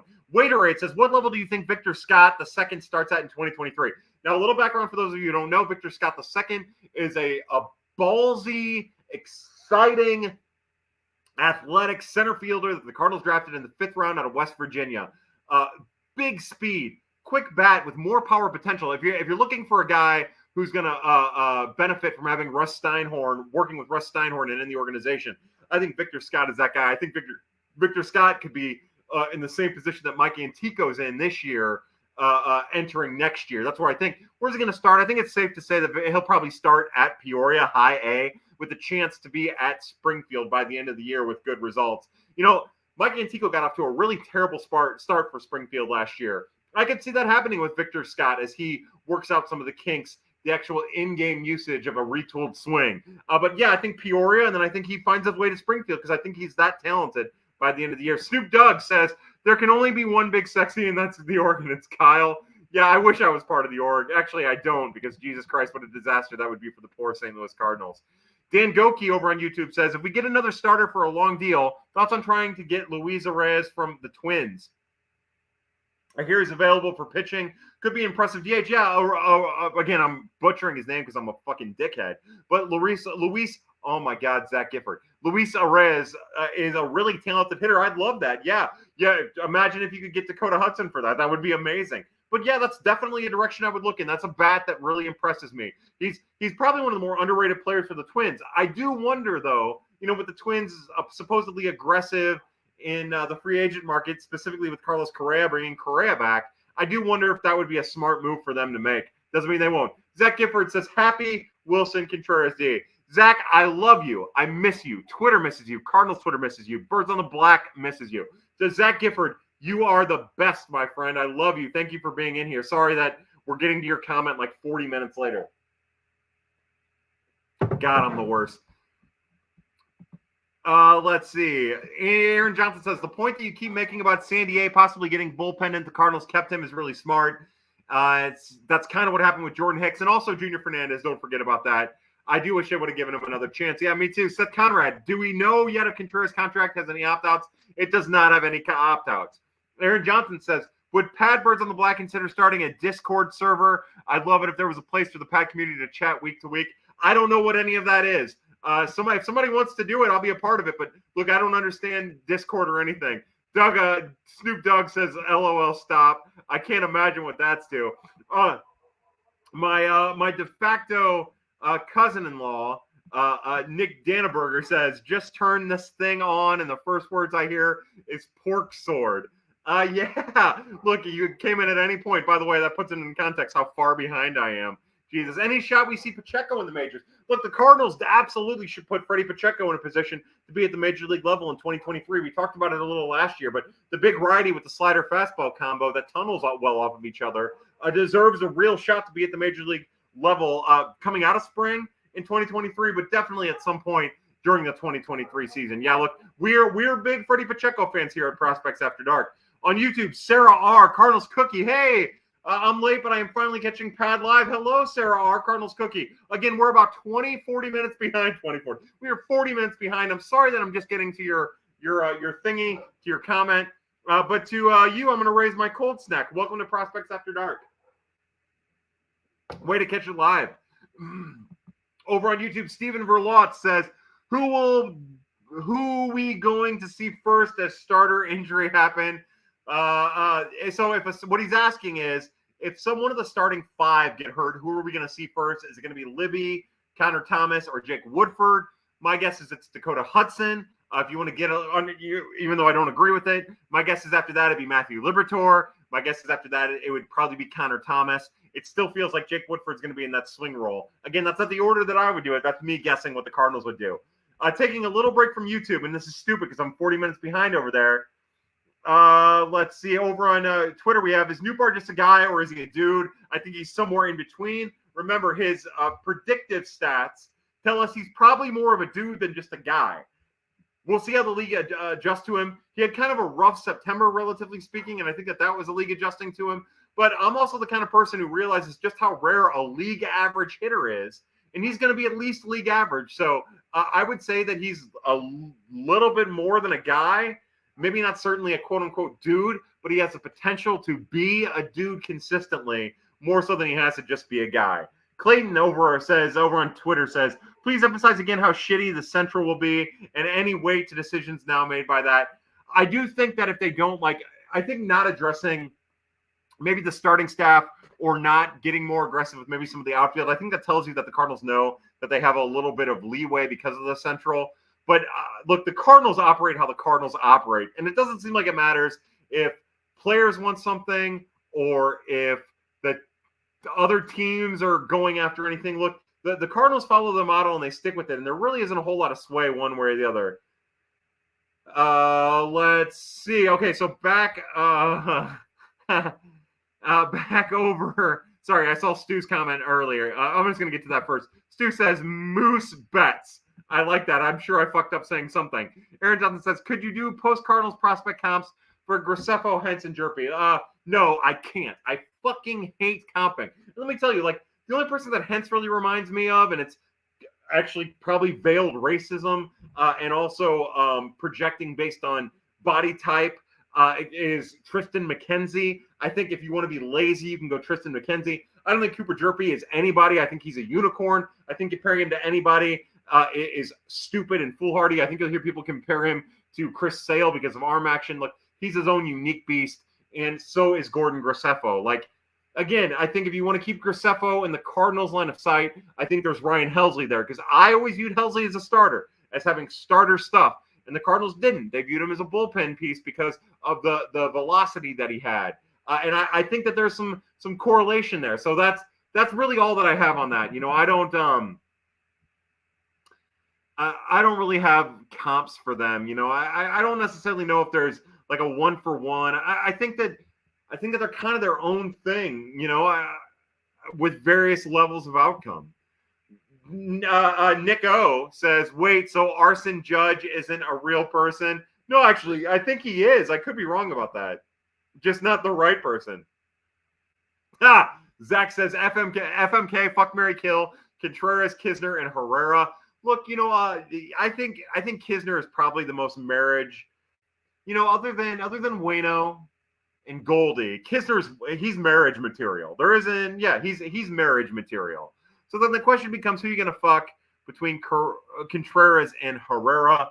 As I get older, I come to appreciate youth. So I would probably fuck Herrera. If you get a chance in a completely single situation you do it. You know what I mean? So, I guess I would have to kill Contreras at that point, based solely on looks and age. But if we're talking about skills, you marry Contreras, you fuck Herrera, and you kill Kisner, unfortunately. Nico says, I was hyped for a minute because I thought Arson Judge was the Cardinals' newest bullpen attraction. That'd be pretty cool. If the Cardinals do ever sign a relief pitcher with the last name Judge, call him Arson if he's a flamethrower. Stephen Verlotz says, do you think there is going to be a prospect that is going to force his way onto the team after or in spring training? Again, not to keep defaulting back to that, But Gordon Graceffo and his arm is really the only person that comes to my mind. You get a couple of pitching injuries, and maybe Connor Thomas ends up finding his way into rotation in a 15-day in a 15-day capacity while somebody nurses a small injury. But and then again, if we're counting Wilking, or if we're counting Logan Sawyer, those guys might be worth keeping an eye on, or Zuniga might be worth keeping an eye on. Again, Freddie Pacheco, who's already on the 40-man. My mind went with outside of the 40-man. But yeah, those are the first names that come to my mind in that regard. On Twitter or on YouTube 22 minutes ago, do you think we should be happy that framing may become irrelevant? Catchers with big arms and good bats are more excited to watch, in my humble opinion. Yeah, look, baseball needs offense, right? People are interested in action via offense, and I do. I think I do, but let's see how it evolves. If you have catchers, the whole dynamic of a catcher changing because framing changes, then I don't necessarily know if that's good for baseball. Look, I am all about baseball getting younger. I'm all about baseball appealing to Generation Z or Generation Y or whatever they're called, millennials, all of us. I'm all about that. But I don't necessarily know if it changes the whole fundamental of the catcher position. Let's wait and see what it looks like. It hasn't changed minor league baseball when the ABS system has been there. I do like how they do it where teams get a challenge of the ABS system. I find that fascinating. I think that would be a great first step next year, and then kind of adjust from there and see what it looks like. But I don't really have a full opinion on it one way or the other. Nick O says, also, is Arson Judge the greatest baseball player to never exist? No, I can't think of any others. But yeah, look, as often as people I guess mostly just Nightingale and Heyman butcher these names, I'm sure there is some others. Colin Dunn says, starting late, listening to Kyle in double speed, my mind is exploding. Boy, I don't want to listen to myself. It's tough enough for me to listen to myself in regular speed. Listening to myself in double speed almost makes me throw up in my mouth. Any rumors on the Danny Mac replacement? I don't have any. Fuzzlelight said, did Walsh ever get healthy after last season? My understanding as of about a month and a half ago is that he was rehabbing. I don't know. I haven't double-checked on the state of his rehab since. Sorry about that, Fuzzlelight. I will try to do some work this week and get you some more information next week. If we do, we will almost certainly do Pad next week. So hopefully we can ask that question again next week. On YouTube, about 20 minutes ago, Peter Wilhelm asks, Goldschmidt is a tank. Don't get me wrong, but we haven't had Pujols level power in years. Does Walker have 40 home run to 50 home run potential? Look, yeah, the potential is there. Is it realistic? Probably not. 40 home runs is a wild number. They don't grow on trees. Tyler O'Neill didn't get to 40 home runs. Getting to 40 home runs is not easy. I still think that if you're talking about next year, your best chance at 40 home runs is probably Nolan Arenado. But maybe somewhere down the line, there's 40 home runs in Jordan Walker. Right now it's more of a defensive, opposite field, engineered kind of swing, even on inside pitches. It's more of an inside-out swing. But if he gets more comfortable at the major league level, I don't think there's any reason to think that he couldn't start turning on those pitches more. Remember, the two weaknesses for Jordan Walker at the major league are, moving into a major league role is how he's going to handle stuff on the low outside, portion of the strike zone. And if he can ever learn to turn on pitches inside and do actual real damage instead of, just some gap shots here and there. I think he will. With that aggressive promotion, I eventually think he'll settle into it and be a really, really, really good power hitter. But 40 home runs is rare, especially when half of the time Major League Baseball is trotting out a ball that's dead. Carter Zare says, anyone else want to watch Castaway now? Well, son, I didn't think about that. That's funny. No, 5712, Carlson plus Gorman plus whoever for Reynolds. I mean, honestly, Carlson and Gorman for Reynolds, I think I'd do. And I love Carlson. And Carlson and Gorman for Reynolds, I think that I would consider. I would also probably try to get Bedard or something from the Pirates in that deal if I could. I think that would be fascinating. And I think that's a lot of control to give up. And I think that Carlson is still going to be a potential all-star. I know a lot of people don't. And his batted ball data suggests he won't be. Yeah, look, I think that the Cardinals, in the roundabout way, again, I don't know if it's a move that I make. I think it's an interesting move. But I think that the Cardinals would do well to pursue Reynolds if the opportunity presents itself and the asking price is just, is reasonable, or even if you have to stretch yourself. On YouTube at 8:07, so 20 minutes ago, Jacob Fouts says Bob Nightingale versus John Heyman. Who would you rather have as a roommate? Heyman, because I bet Heyman keeps to himself. Nightingale seems like the kind of guy who would pester you and tell you stories that you don't give a shit about. Heyman kind of seems like the guy who's just like so wrapped into himself that you wouldn't have to fucking worry about him. Shout out, honorable mention to Mr. Denton. Zach Gifford, is it okay? It's okay. I'm still here. I love you, Zach. Zach. Peter Wilhelm over on YouTube, again, about 10 minutes ago, said, and one more question, what's your projected rotation and where do you rank it in the MLB approximately? My thought is that, I don't have a projected rotation. The Cardinals' 5 starters, more than likely in order of how they'll, but the Cardinals' 5 starters, in as far as talent goes, not necessarily production, are Flaherty, Michaelis, Matz, Waino, and Montgomery. My own personal opinion. I'm not high on Montgomery. I think we saw, the Cardinals started using that 4-seam. The league was not used to it. They weren't prepared for it because the Yankees had all but phased it out. And then when he started throwing the 4-seam more and teams got used to it, they started hitting him a little more. I just like the other 4 more, including Steven Matz, which might sound crazy. But those are their 4. What order doesn't really matter because they're all just variations of the same, except for Jack Flaherty, who has the potential to be more but isn't yet. Has only showed it for a half a season. So that's that. Now, how does that project in the rest of the major leagues? Well, you can count on 5 teams at least tanking. You can count on 5 at least, being on the fringes and somewhat in a rebuild. You can count on another 5 to kind of be caught in hell. And my guess would be that they're right in the middle, but closer to back half. It would be my guess. Jordan Hilton asks, how much will Carlos Rodon earn this year? I'll say he gets 6 years, 170. So like 28 mil or something like that. That's my guess. Nick asks, a prospect after dark meetup trip in Memphis or Springfield would be sick. Nick, it's something that we've talked about and I kind of tossed around quite a bit over the years, and it's just so hard to do. For a while there, I almost got a suite for the Cardinal game. I was going to have my brother Scott buy it, and hopefully he's listening. By the way, I love you, Scott. Hopefully I was going to get my brother Scott to get a suite and then just like invite the 30 people who participate the most in Twitter, and thought that would be fun. But yeah, look, I would love to do a meetup somewhere. Because of Ashley, I spend most of my weekends in Illinois. I don't really get to go very far except for Peoria. And also my full-time job and my dad, I just don't really have a whole lot of time to go around. But I'd love to do some type of meetup. I think that'd be really fucking cool. Kareem says, do you think Pacheco and Walsh get an opportunity to be mainstays in the pen in 2023? I'm super high on both of them. Kareem, I do. I love Walsh. I love Pacheco. I'm coming around on Zuniga. I obviously love Wilking. I like Logan Sawyer. And I hope that all of them get a real chance to make an impression in the bullpen coming out of spring training.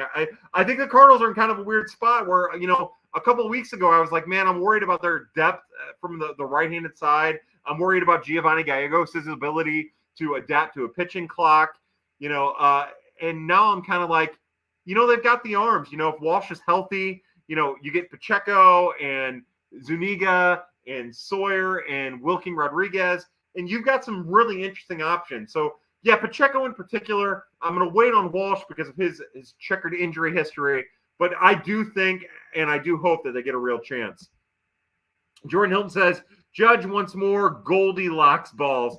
Yeah, by the way, that was a hell of an interesting article that was written that I reposted that I don't remember any of the details of. Sorry. Other than the fact that, Major League Baseball used a couple different balls. Major League Baseball was pretty adamant about making sure their players didn't give that Will's woman baseballs, and it was hard for them to get baseballs. And then when they dissected them, we saw that there might have been some juice balls going on in Yankee Stadium.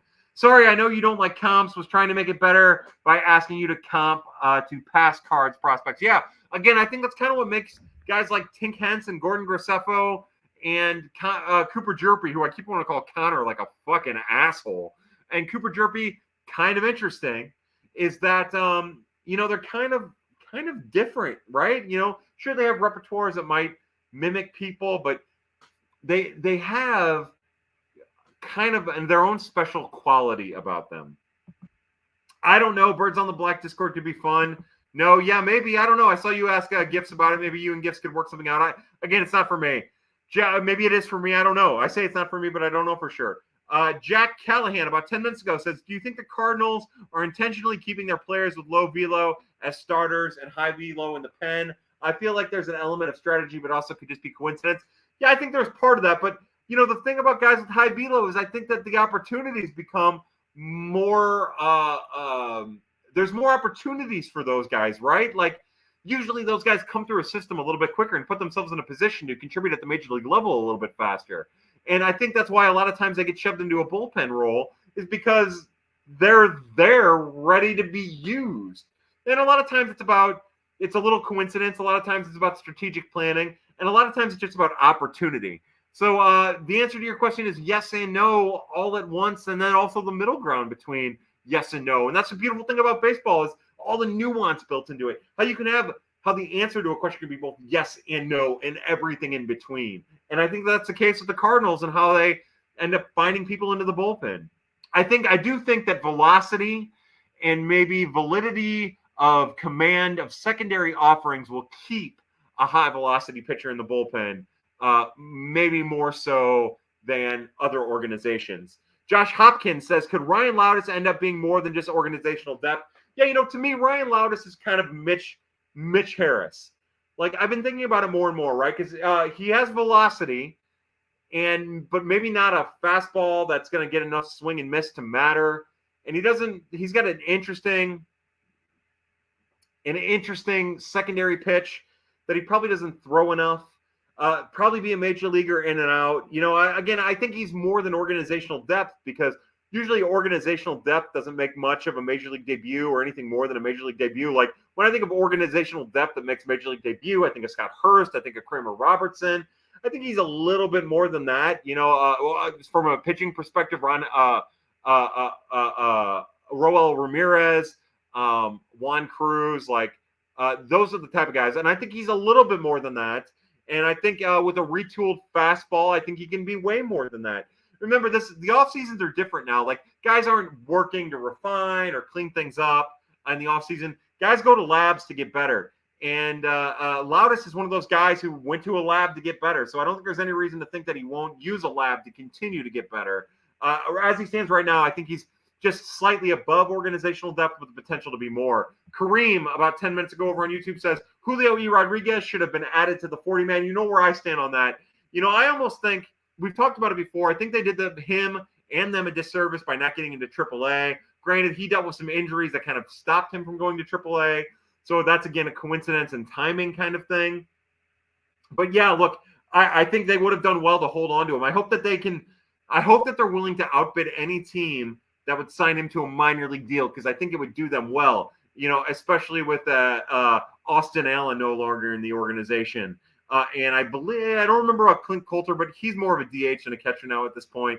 Like, I think that next year, if you can go into AAA, and again, Ivan Herrera and Pedro Pages kind of have Memphis right now as the roster is currently constructed with Kisner and Contreras in the majors. But, I think that you could argue that in a lot of ways, Julio E. Rodriguez is more advanced than both Pedro Pages and maybe even Ivan Herrera from a major league readiness standpoint in a limited role capacity, with some interesting things that might make them more viable. So, I hope he gets a chance. And he's one of those guys that I wouldn't be surprised if when the chairs stop, when the deck chairs stop, if all of a sudden a team signs him to a major league deal because they missed out on catching depth. So, yeah, look, I'm with you. That's a long way to say I'm with you, but I'm with you. Over on Twitter, we have Sarah Ann, your big bald head on the TV keeps scaring away the cat, damn it. Oh, what's the cat's name? I love kitties. Iowa says Braves acquired Joe Jimenez from the Tigers. That's unexpected. Minor league staffs haven't been announced yet, have they? No, they have not. Clayton says, all you had to say is meet up. I've been in your backyard since 6:15. Yeah, come on in, Clayton. Bring Cameron with you. Honestly, we have had people show up at my apartment. So, real funny story about Prospects After Dark is for a long time, I had a little pin dropped when it was on Periscope telling everybody what my address was, which doesn't really matter because I would gladly tell anybody during Prospects After Dark what my address or phone number was. So I have had people just randomly show up at my apartment. That is an actual fact of things that have really happened on 2 different occasions. Apartment's 5079 Waterman, apartment 309, St. Louis, Missouri 63108. My phone number is 314-952-2137. Feel free to call me anytime. I'll ignore you. But anyways, yes, show up at my place unannounced as much as you like, or stare at me from the backyard back there. Stu Style says, how much did Dusty Blake fall playing in the newest pitching editions? Rodrigo and Zuniga. None. So, it was a Cardinal mandate as kind of a reaction to both the shift rule changing, and also what they saw at the end of the year last year to do whatever they had to do to bring in more strikeout potential. Like, they understood that baseball was changing and that they needed, especially in the bullpen, more strikeout potential as they were unable to use a shift. So this is actually a mandate that predates Mike Maddox even leaving the organization. Jared Fuller says, hello, Jared. How are you? By the way, let's see. I've got Montucky. I've got this. I think I've got more blonde ale than anything. So the Belgian blonde to you, Jared Fuller. An hour and 25 minutes in. It's incredible how fast this goes. Kyle, if Jordan Walker hits a grand slam in his first at bat, will you do some sort of seductive Gifts texted me, said he did used to have his location turned on during pad. I know, how funny is that?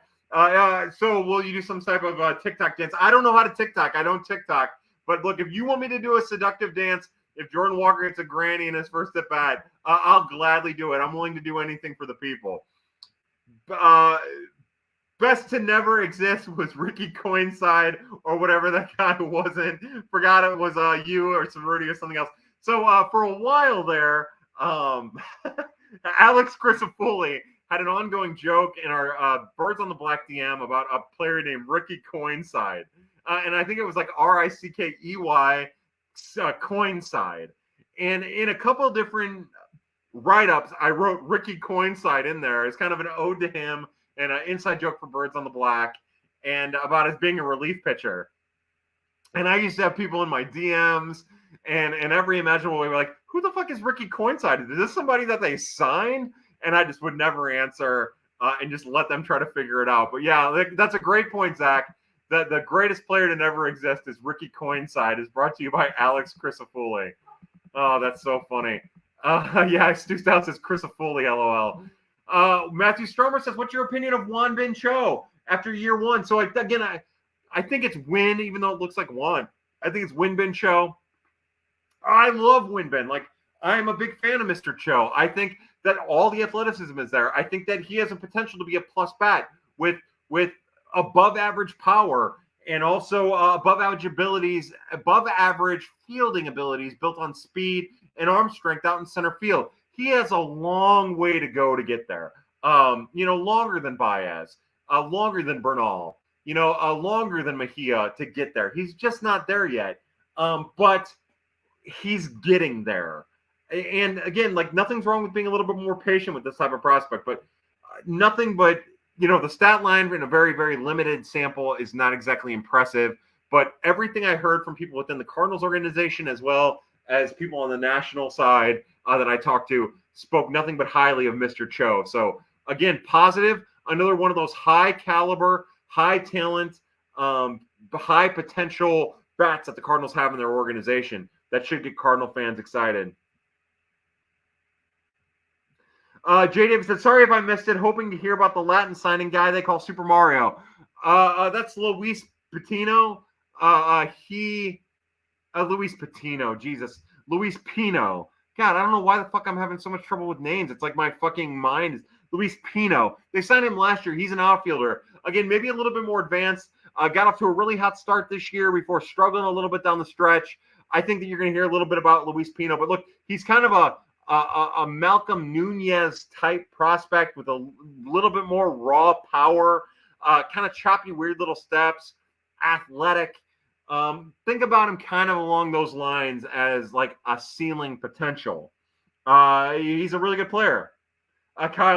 Sarah says, Kyle, I'll do what people want. Also won't take his shirt off.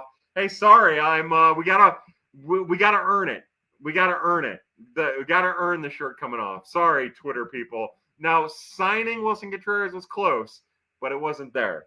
A Waiterade says Steven Matz is solid, especially for what he's getting paid. Yeah, it's funny, we're seeing all these guys get pretty substantial contracts. We're seeing this market revert back to where it was pre-pandemic, maybe even pre-2019, honestly. And Steven Matt's contract looks affordable, but also, like, the one guy who didn't get overpaid really so far, oddly enough, is Wilson Contreras. So, again, raise our glass to the Cardinals for that. Just more proof that the Wilson Contreras signing, relatively speaking, was a good signing, even if it doesn't pan out in the long run, in hindsight. Carter Zare says, thoughts on Evan Mendoza to the Padres. I love Evan Mendoza. Evan Mendoza has been awesome to me. He's been awesome to fans in Memphis and Springfield and Peoria, his entire journey through the Cardinals system. He's been a great ambassador for the Cardinals. People make fun of the NFT stuff, and I get that because obviously, NFT. But I say good for him because I think he's going to get more of an option, more of a chance to actually be added to a 40-man and make a major league debut with the Padres. Maybe he can go there and maybe they can retool swing and find a little bit of power, enough to make his bat play up in a limited utility role as a very good defensive infielder at various positions. Honestly, to Evan Mendoza, I'm going to raise my glass of a Belgian blonde for my all the Advent calendar.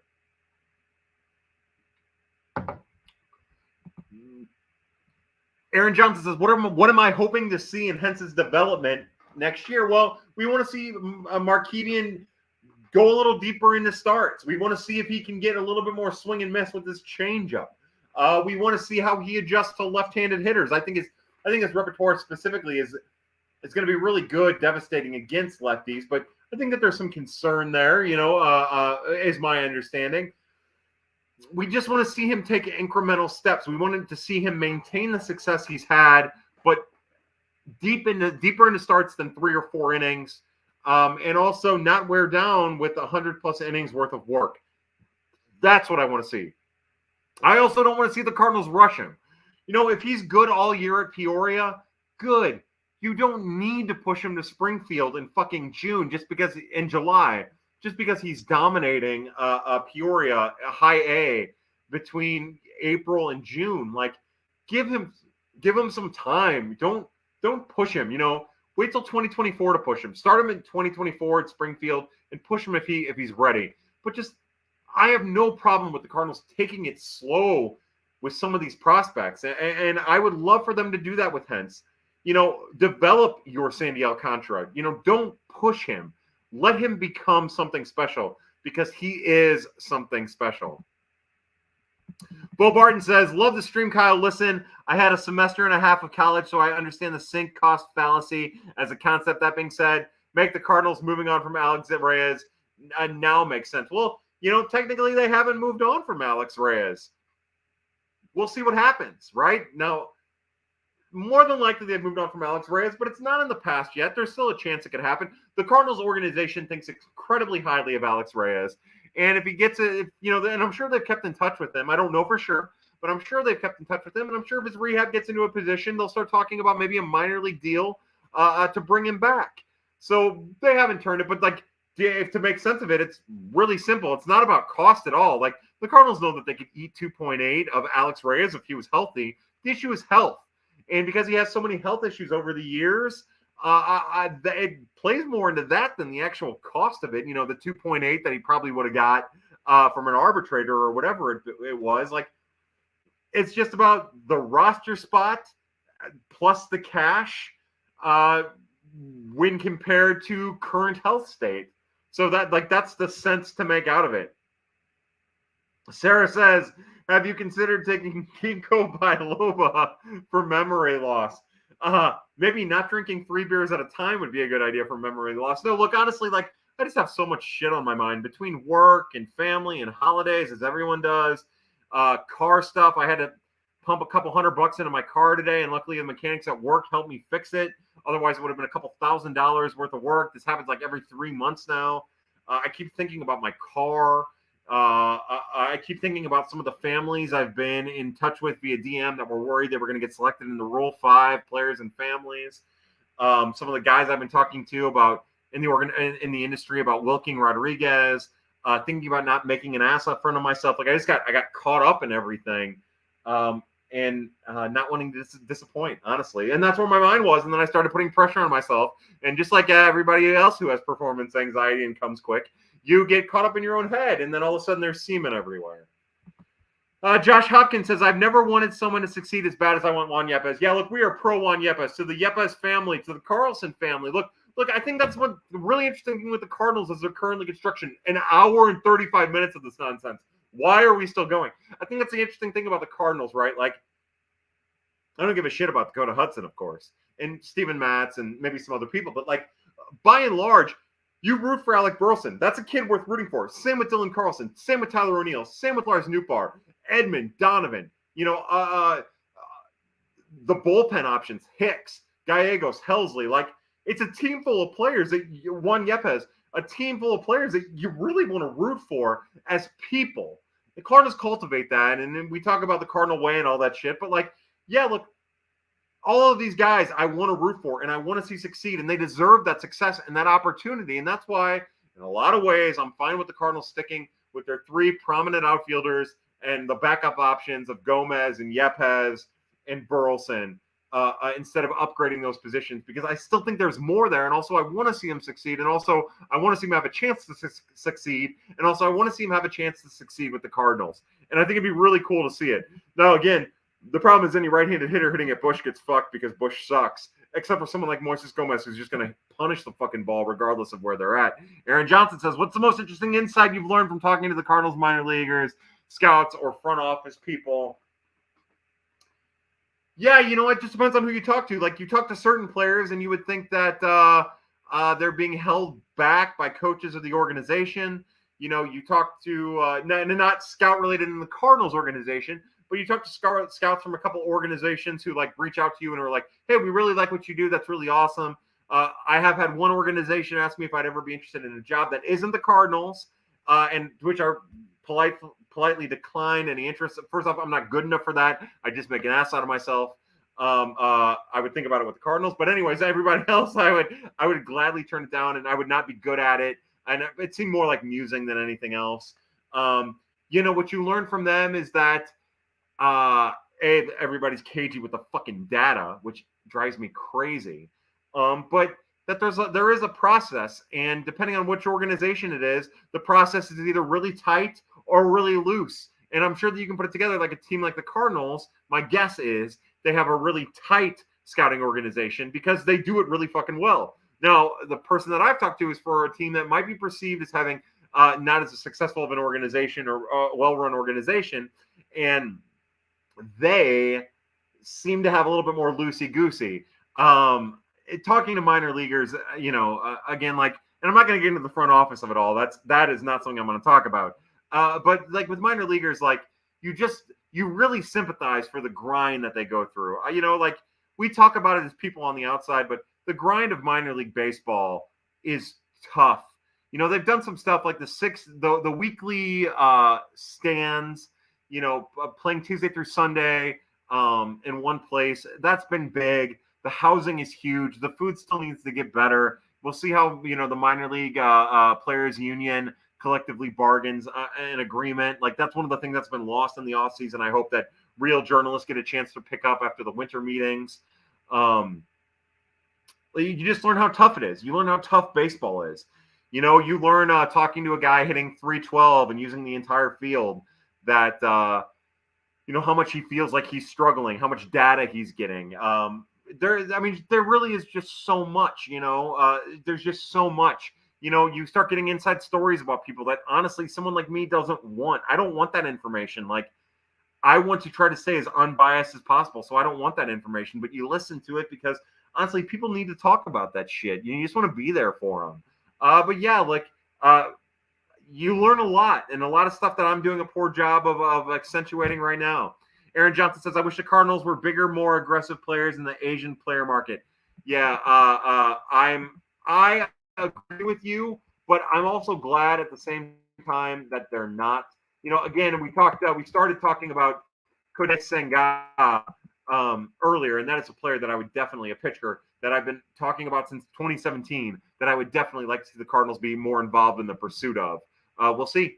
Bo Barton says, also still good to be excited about Ivan Herrera. What do you think it looks like for him in a year or two? We'll wait and see. Look, I still think Ivan Herrera has the potential to be the Cardinals' catcher of the future. And again, we talked about it a little earlier. First off, be excited about everybody, from Nick Dunn to Ivan Herrera to Evan Mendoza when he was part of the organization, to Logan Gregg, to Wilfredo Pereira, to Gustavo Rodriguez, to Roy Garcia. Be excited about all of these guys. Look, don't be over-projecting. Don't think that they're all going to solve every problem at the major leagues, but be excited about all of them. There's no reason not to be.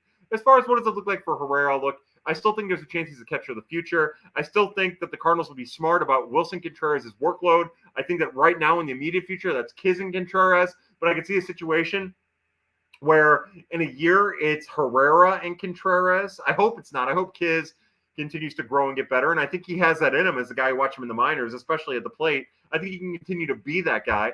But, we kind of talked about it. I could see a situation where if everybody stays healthy, next year it's Contreras for 110 games behind plate and Ivan for 50. And then the next year, kind of a 90 and 70 split. And then the year after it flips to 70 and 90 with Contreras getting a lot of DH at bats. There's a lot of things that kind of rotate around that. The Cardinals' sun, the lineup sun, the roster construction center of the universe. What is Juan Yepes doing? Does he run and be an everyday 10 to 15% above league average defensive DH? Not defensive DH. I think he is. I think he's capable of being that. Will he? I don't know. I can't say. Depends on how he adjusts to the outside pitch specifically, early in counts. That's going to be a huge thing. I think he can be. I think he will be. But will he? I can't say for sure. And at that point, I think that would kind of change some stuff. Does Ivan Herrera get traded? Maybe. And what does that look like for him in a year or two? I think that probably means whoever he's traded to allows him to be a starting catcher somewhere. So I think that when we're talking about one way or the other, regardless of what happens in the near future, Ivan Herrera is going to get a chance to be a starting catcher, or at least a near 40% timeshare catcher, whether it's for the Cardinals or another team in the near future. Jared Fuller says, hi, everybody on Twitter. Aaron Johnson says, it was funny to see Maddox say he was leaving to slow down and then turn around and become the Rangers pitching coach. Yeah, we talked about that a lot. Look, I think Derek Gould said it really well at the Journo Q&A we went to a couple of weeks ago, that, it is slowed down for him because now he's going to be working from home, right? His home state, and he's right there. So that is slow down. When you're talking about being away from home for 162 games, unless the Cardinals are playing in Texas, then yeah, it is a change of pace. But I also think that the change of pace is within the Cardinals organization as they get more analytically inclined. And to that, I say goodbye, Mike Maddox. We don't really care. Are you recording this on a toaster from Bruce Foley? Yeah, basically, honestly. We talked about this before. So Twitter changed it. Oh God. So Twitter changed it so that you can't so the questions are still going this way. So the only way that I can read the questions is if I put the phone like this.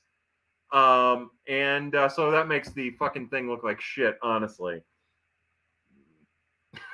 Clayton says, sending you a Card Shield Groupon. Oh, hey, we got 6 bots. Find my hot girls here. Find my hot girls here. Find my hot girls here. Boy, do we love a good sex bot.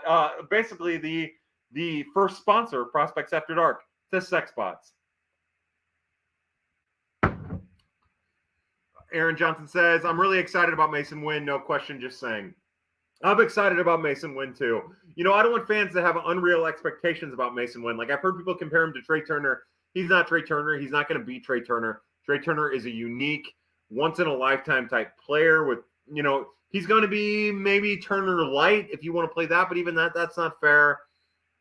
He's a better shortstop than the national people are giving him credit for. His speed plays better than the national people are giving him credit for. Anybody who tells you that he dogs it on the field is out of their fucking mind. They're lying. They're getting him mixed up with somebody.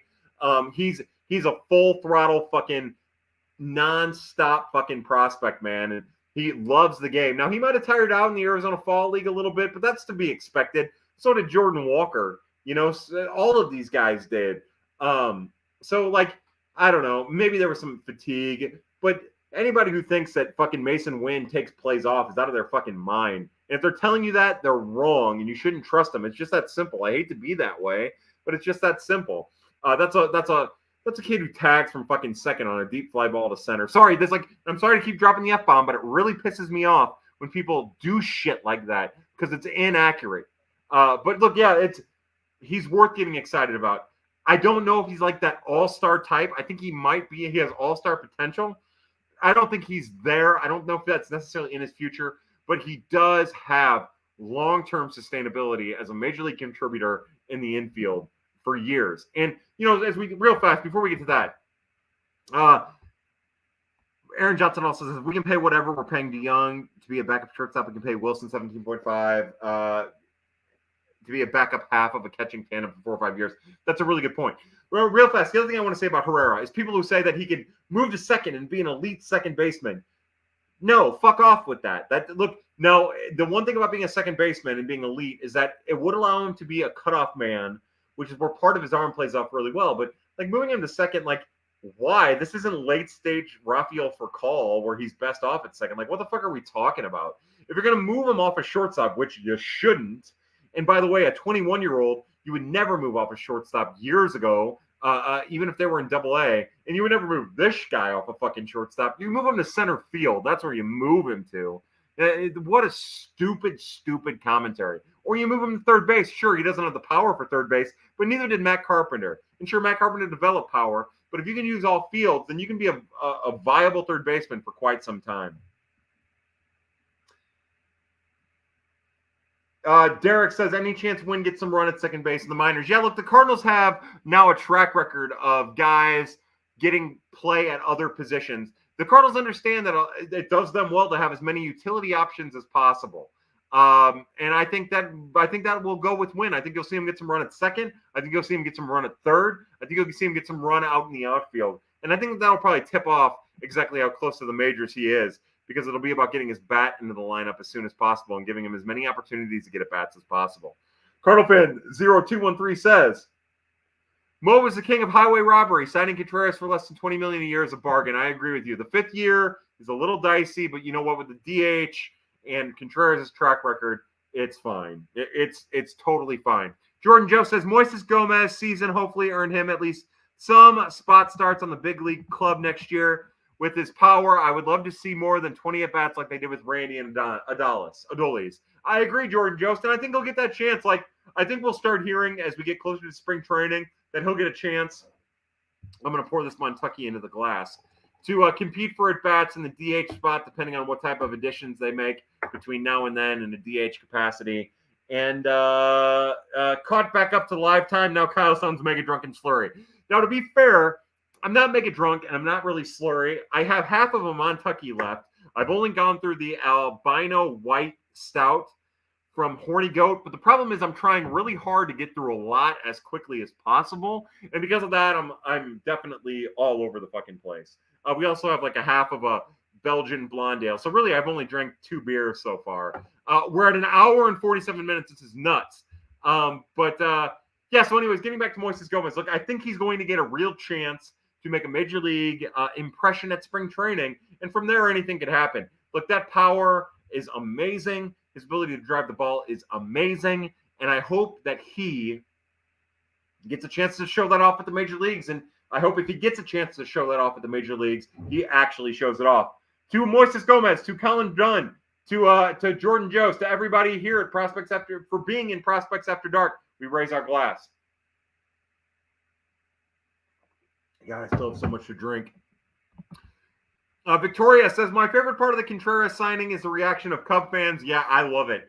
I love it. And, if he's good, the amount of like weight we'll be able to hold over Cubs fans' heads is just so nice. Just so nice. Just such a delightful thing. And I love that.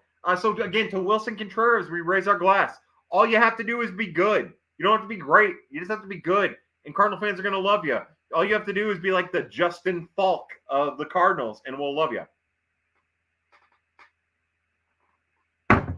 Belgian blonde into the mug. Now, if you think that I'm drunk now and slurry now, Just wait till you see me in 20 minutes when I just hammered the end of 3 beers.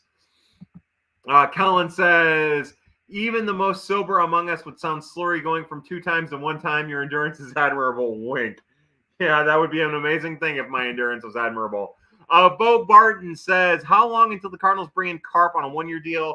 I know how it sounds, but I honestly don't hate it. Yeah, look, there's no reason to hate it. And sure, when Carp came back at the end of the year for the Yankees and struck out 7 straight times in the playoffs, that's not good. But I'm not opposed to it. Again, like at this point, what I would like to see the Cardinals do is be opportunistic. You know, Carp's the kind of guy who you get into spring training or you're a week away from spring training and he wants to take a 1-year deal at $4 million or $5 million. You want to give him the Corey Dickerson money? Then sure, why not? What do you have to lose? You have nothing to lose. Especially now with a manager like Ali Marmol, who would know how to use Matt Carpenter instead of Mike Shildt, who did not, you know. So I'm for it. And I think that there's reason to wait until you get closer to spring training before you make any type of addition that is just like DH only in that capacity from a left-handed or right-handed hitting perspective. Unless it's an elite DH, then maybe you get a little bit more aggressive. But yeah, we are at the quote-unquote being opportunistic stage of free agency for the Cardinals aside from pitching. Again, if they can move somebody to make that starting staff better, I think we'd all feel a little bit better. You know, the problem is Michaelis isn't going anywhere. Flaherty isn't going anywhere. Waino isn't going anywhere. Matz isn't going anywhere.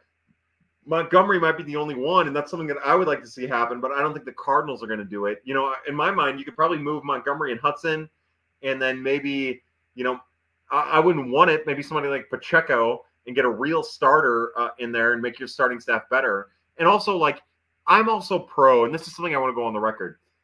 I think Steven Matz would be an incredible bullpen option for the St. Louis Cardinals. That's what I think. I think you bring in a starter. If you can convince Matz to be a bullpen option for the Cardinals, I think you will finally have what you hoped you'd get out of Andrew Miller. And that's what I would do. That's if that was something he was interested in, and you're kind of tied over the barrel by a guy you sign. But I think that would be the best thing for the Cardinals. Watching that guy pitch out of the bullpen, he's like a whole different monster. His attack, his attitude, everything. That's what I'd like to see. I don't think they'll do it. But, yeah, that's the direction I'd go in with that. But I do think they need more starting pitchers. And it'd be nice that they got somebody like other than the Montgomery type, something a little bit better than that to fill the rotation spot. Now, Kareem asked a good question. Where do you think Andrew Marrero finishes next year? AAA. I think he and Andres Granillo are both at AAA by the end of the year. You know, he really struggled at AA, but Gianluca Delatri. Like, I think those are 3 relief pitching right-handed arms to keep a close eye on. Yeah, you know, again, I think Marrero probably starts the year at AA. I think Delatri probably starts the year at AA. I think Granillo probably starts the year at AA. But yeah, look, depending on how things go ahead of them, I would suspect that all 3 of those monsters, and again, Marrero and Granillo are both a little bit more of a monster than Delatri. Delatri is more of a pitch first over stuff with a little bit of deception reliever. But yeah, the fastball slider combo from Marrero and Granillo should both get them on knocking on the door of the major leagues by the end of the season, Kareem. That's where I'm at. Again, to everybody at Prospects After Dark, everybody at Birds on the Black, we're going to try to polish off our Belgian blonde ale. We're an hour and 53 minutes into this. Again, look, I love doing this. I'm glad that you guys are here. Somehow we're second straight week of getting 2 hours in and having really good dialogue, really great questions. Not good dialogue, because I don't know shit, but having really good questions that hopefully get people thinking, and they can answer the questions for themselves better than I can. So to all the pad people, I raise our glass. All the Birds on the Black people, Gifts, Enchill, Stu Styles, Ben Cerruti, Alex Crisafoli, Tara. You guys got to do chirps. I miss chirps so goddamn much, like they're watching. To Zach Gifford, who's in here, STL Cup of Joe, to all of the people on Birds on the Black and all my Prospects After Dark people, I raise my glass. Kareem, what do you think? Where do you think Marrero finishes? I'm going to have a little bit more beer. I'm going to hope that Kareem answers my question. Again, so my plan moving forward, and we'll see how it goes because I go visit my dad like 2 or 3 times a week, and I'm usually not home on the weekends. and we're doing, holiday stuff and weather stuff, and my car breaks down like every 2 months now. I guess what I'm trying to say is my plan is to do pad every Wednesday moving forward for the perceivable future. So again, if you enjoyed it, let me know, and hopefully we can keep going. That'd be really cool. Green Pete 506 says, late arriving. Took my last exam for my MBA. Can't wait to listen to the pad tomorrow. Well, then there's only one thing that we can do. We raise the last of our drink to Green Pete 506 over on YouTube. And again, if you're just coming into pad right now and you haven't been over to YouTube, I would tell you again to go to Birds on the Black YouTube, not Bears on the Black YouTube, as Twitter would tell you. I did not have a bad time. Good, Sarah Ann. I like to hear that. Hopefully, you did not have a bad time to the rest of the people in here. But as long as you didn't, Sarah, we're all happy. Kyle, I speak for all of us. We all fucking love Pat. Oh, that makes me happy. But anyways, to Green Pete 506 says he's late arriving. He took his last exam for his MBA. We raise our glass to the Pat community, to Green Pete, to all the people in the Pat community. That Sarah R says cheers to you, Sarah R. Everybody in the Pat community who's in school and getting through it. To you, Green Pete, we raise our glass. I'm not going to do one more cheers. But again, the Cardinals have made some incredible signings and incredible draft picks over the last couple of years. And that scouting staff, Randy Flores gets all the credit, and he facilitates that environment. And he's really good at what he does. But that scouting staff deserves all of the credit in the fucking world for what they're doing, man. How impressive. But that's it. That's it for Prospects After Dark on December 7th, 2022. A day that will go into infamy all of those years later, because I can't add. From December 7th, 1941. That would be with the carry of the 379 years ago? Anyways, those years ago, for everybody at PAD, everybody at Prospects After Dark, I'm Kyle Reese. I'm your host. Thank you for being a part of our dumb little show. If you watch this, you're a part of the Reese-sistance. And as always, family, happy hunting. We'll see you next Wednesday. And in the words of Wilkin Rodriguez, yeah!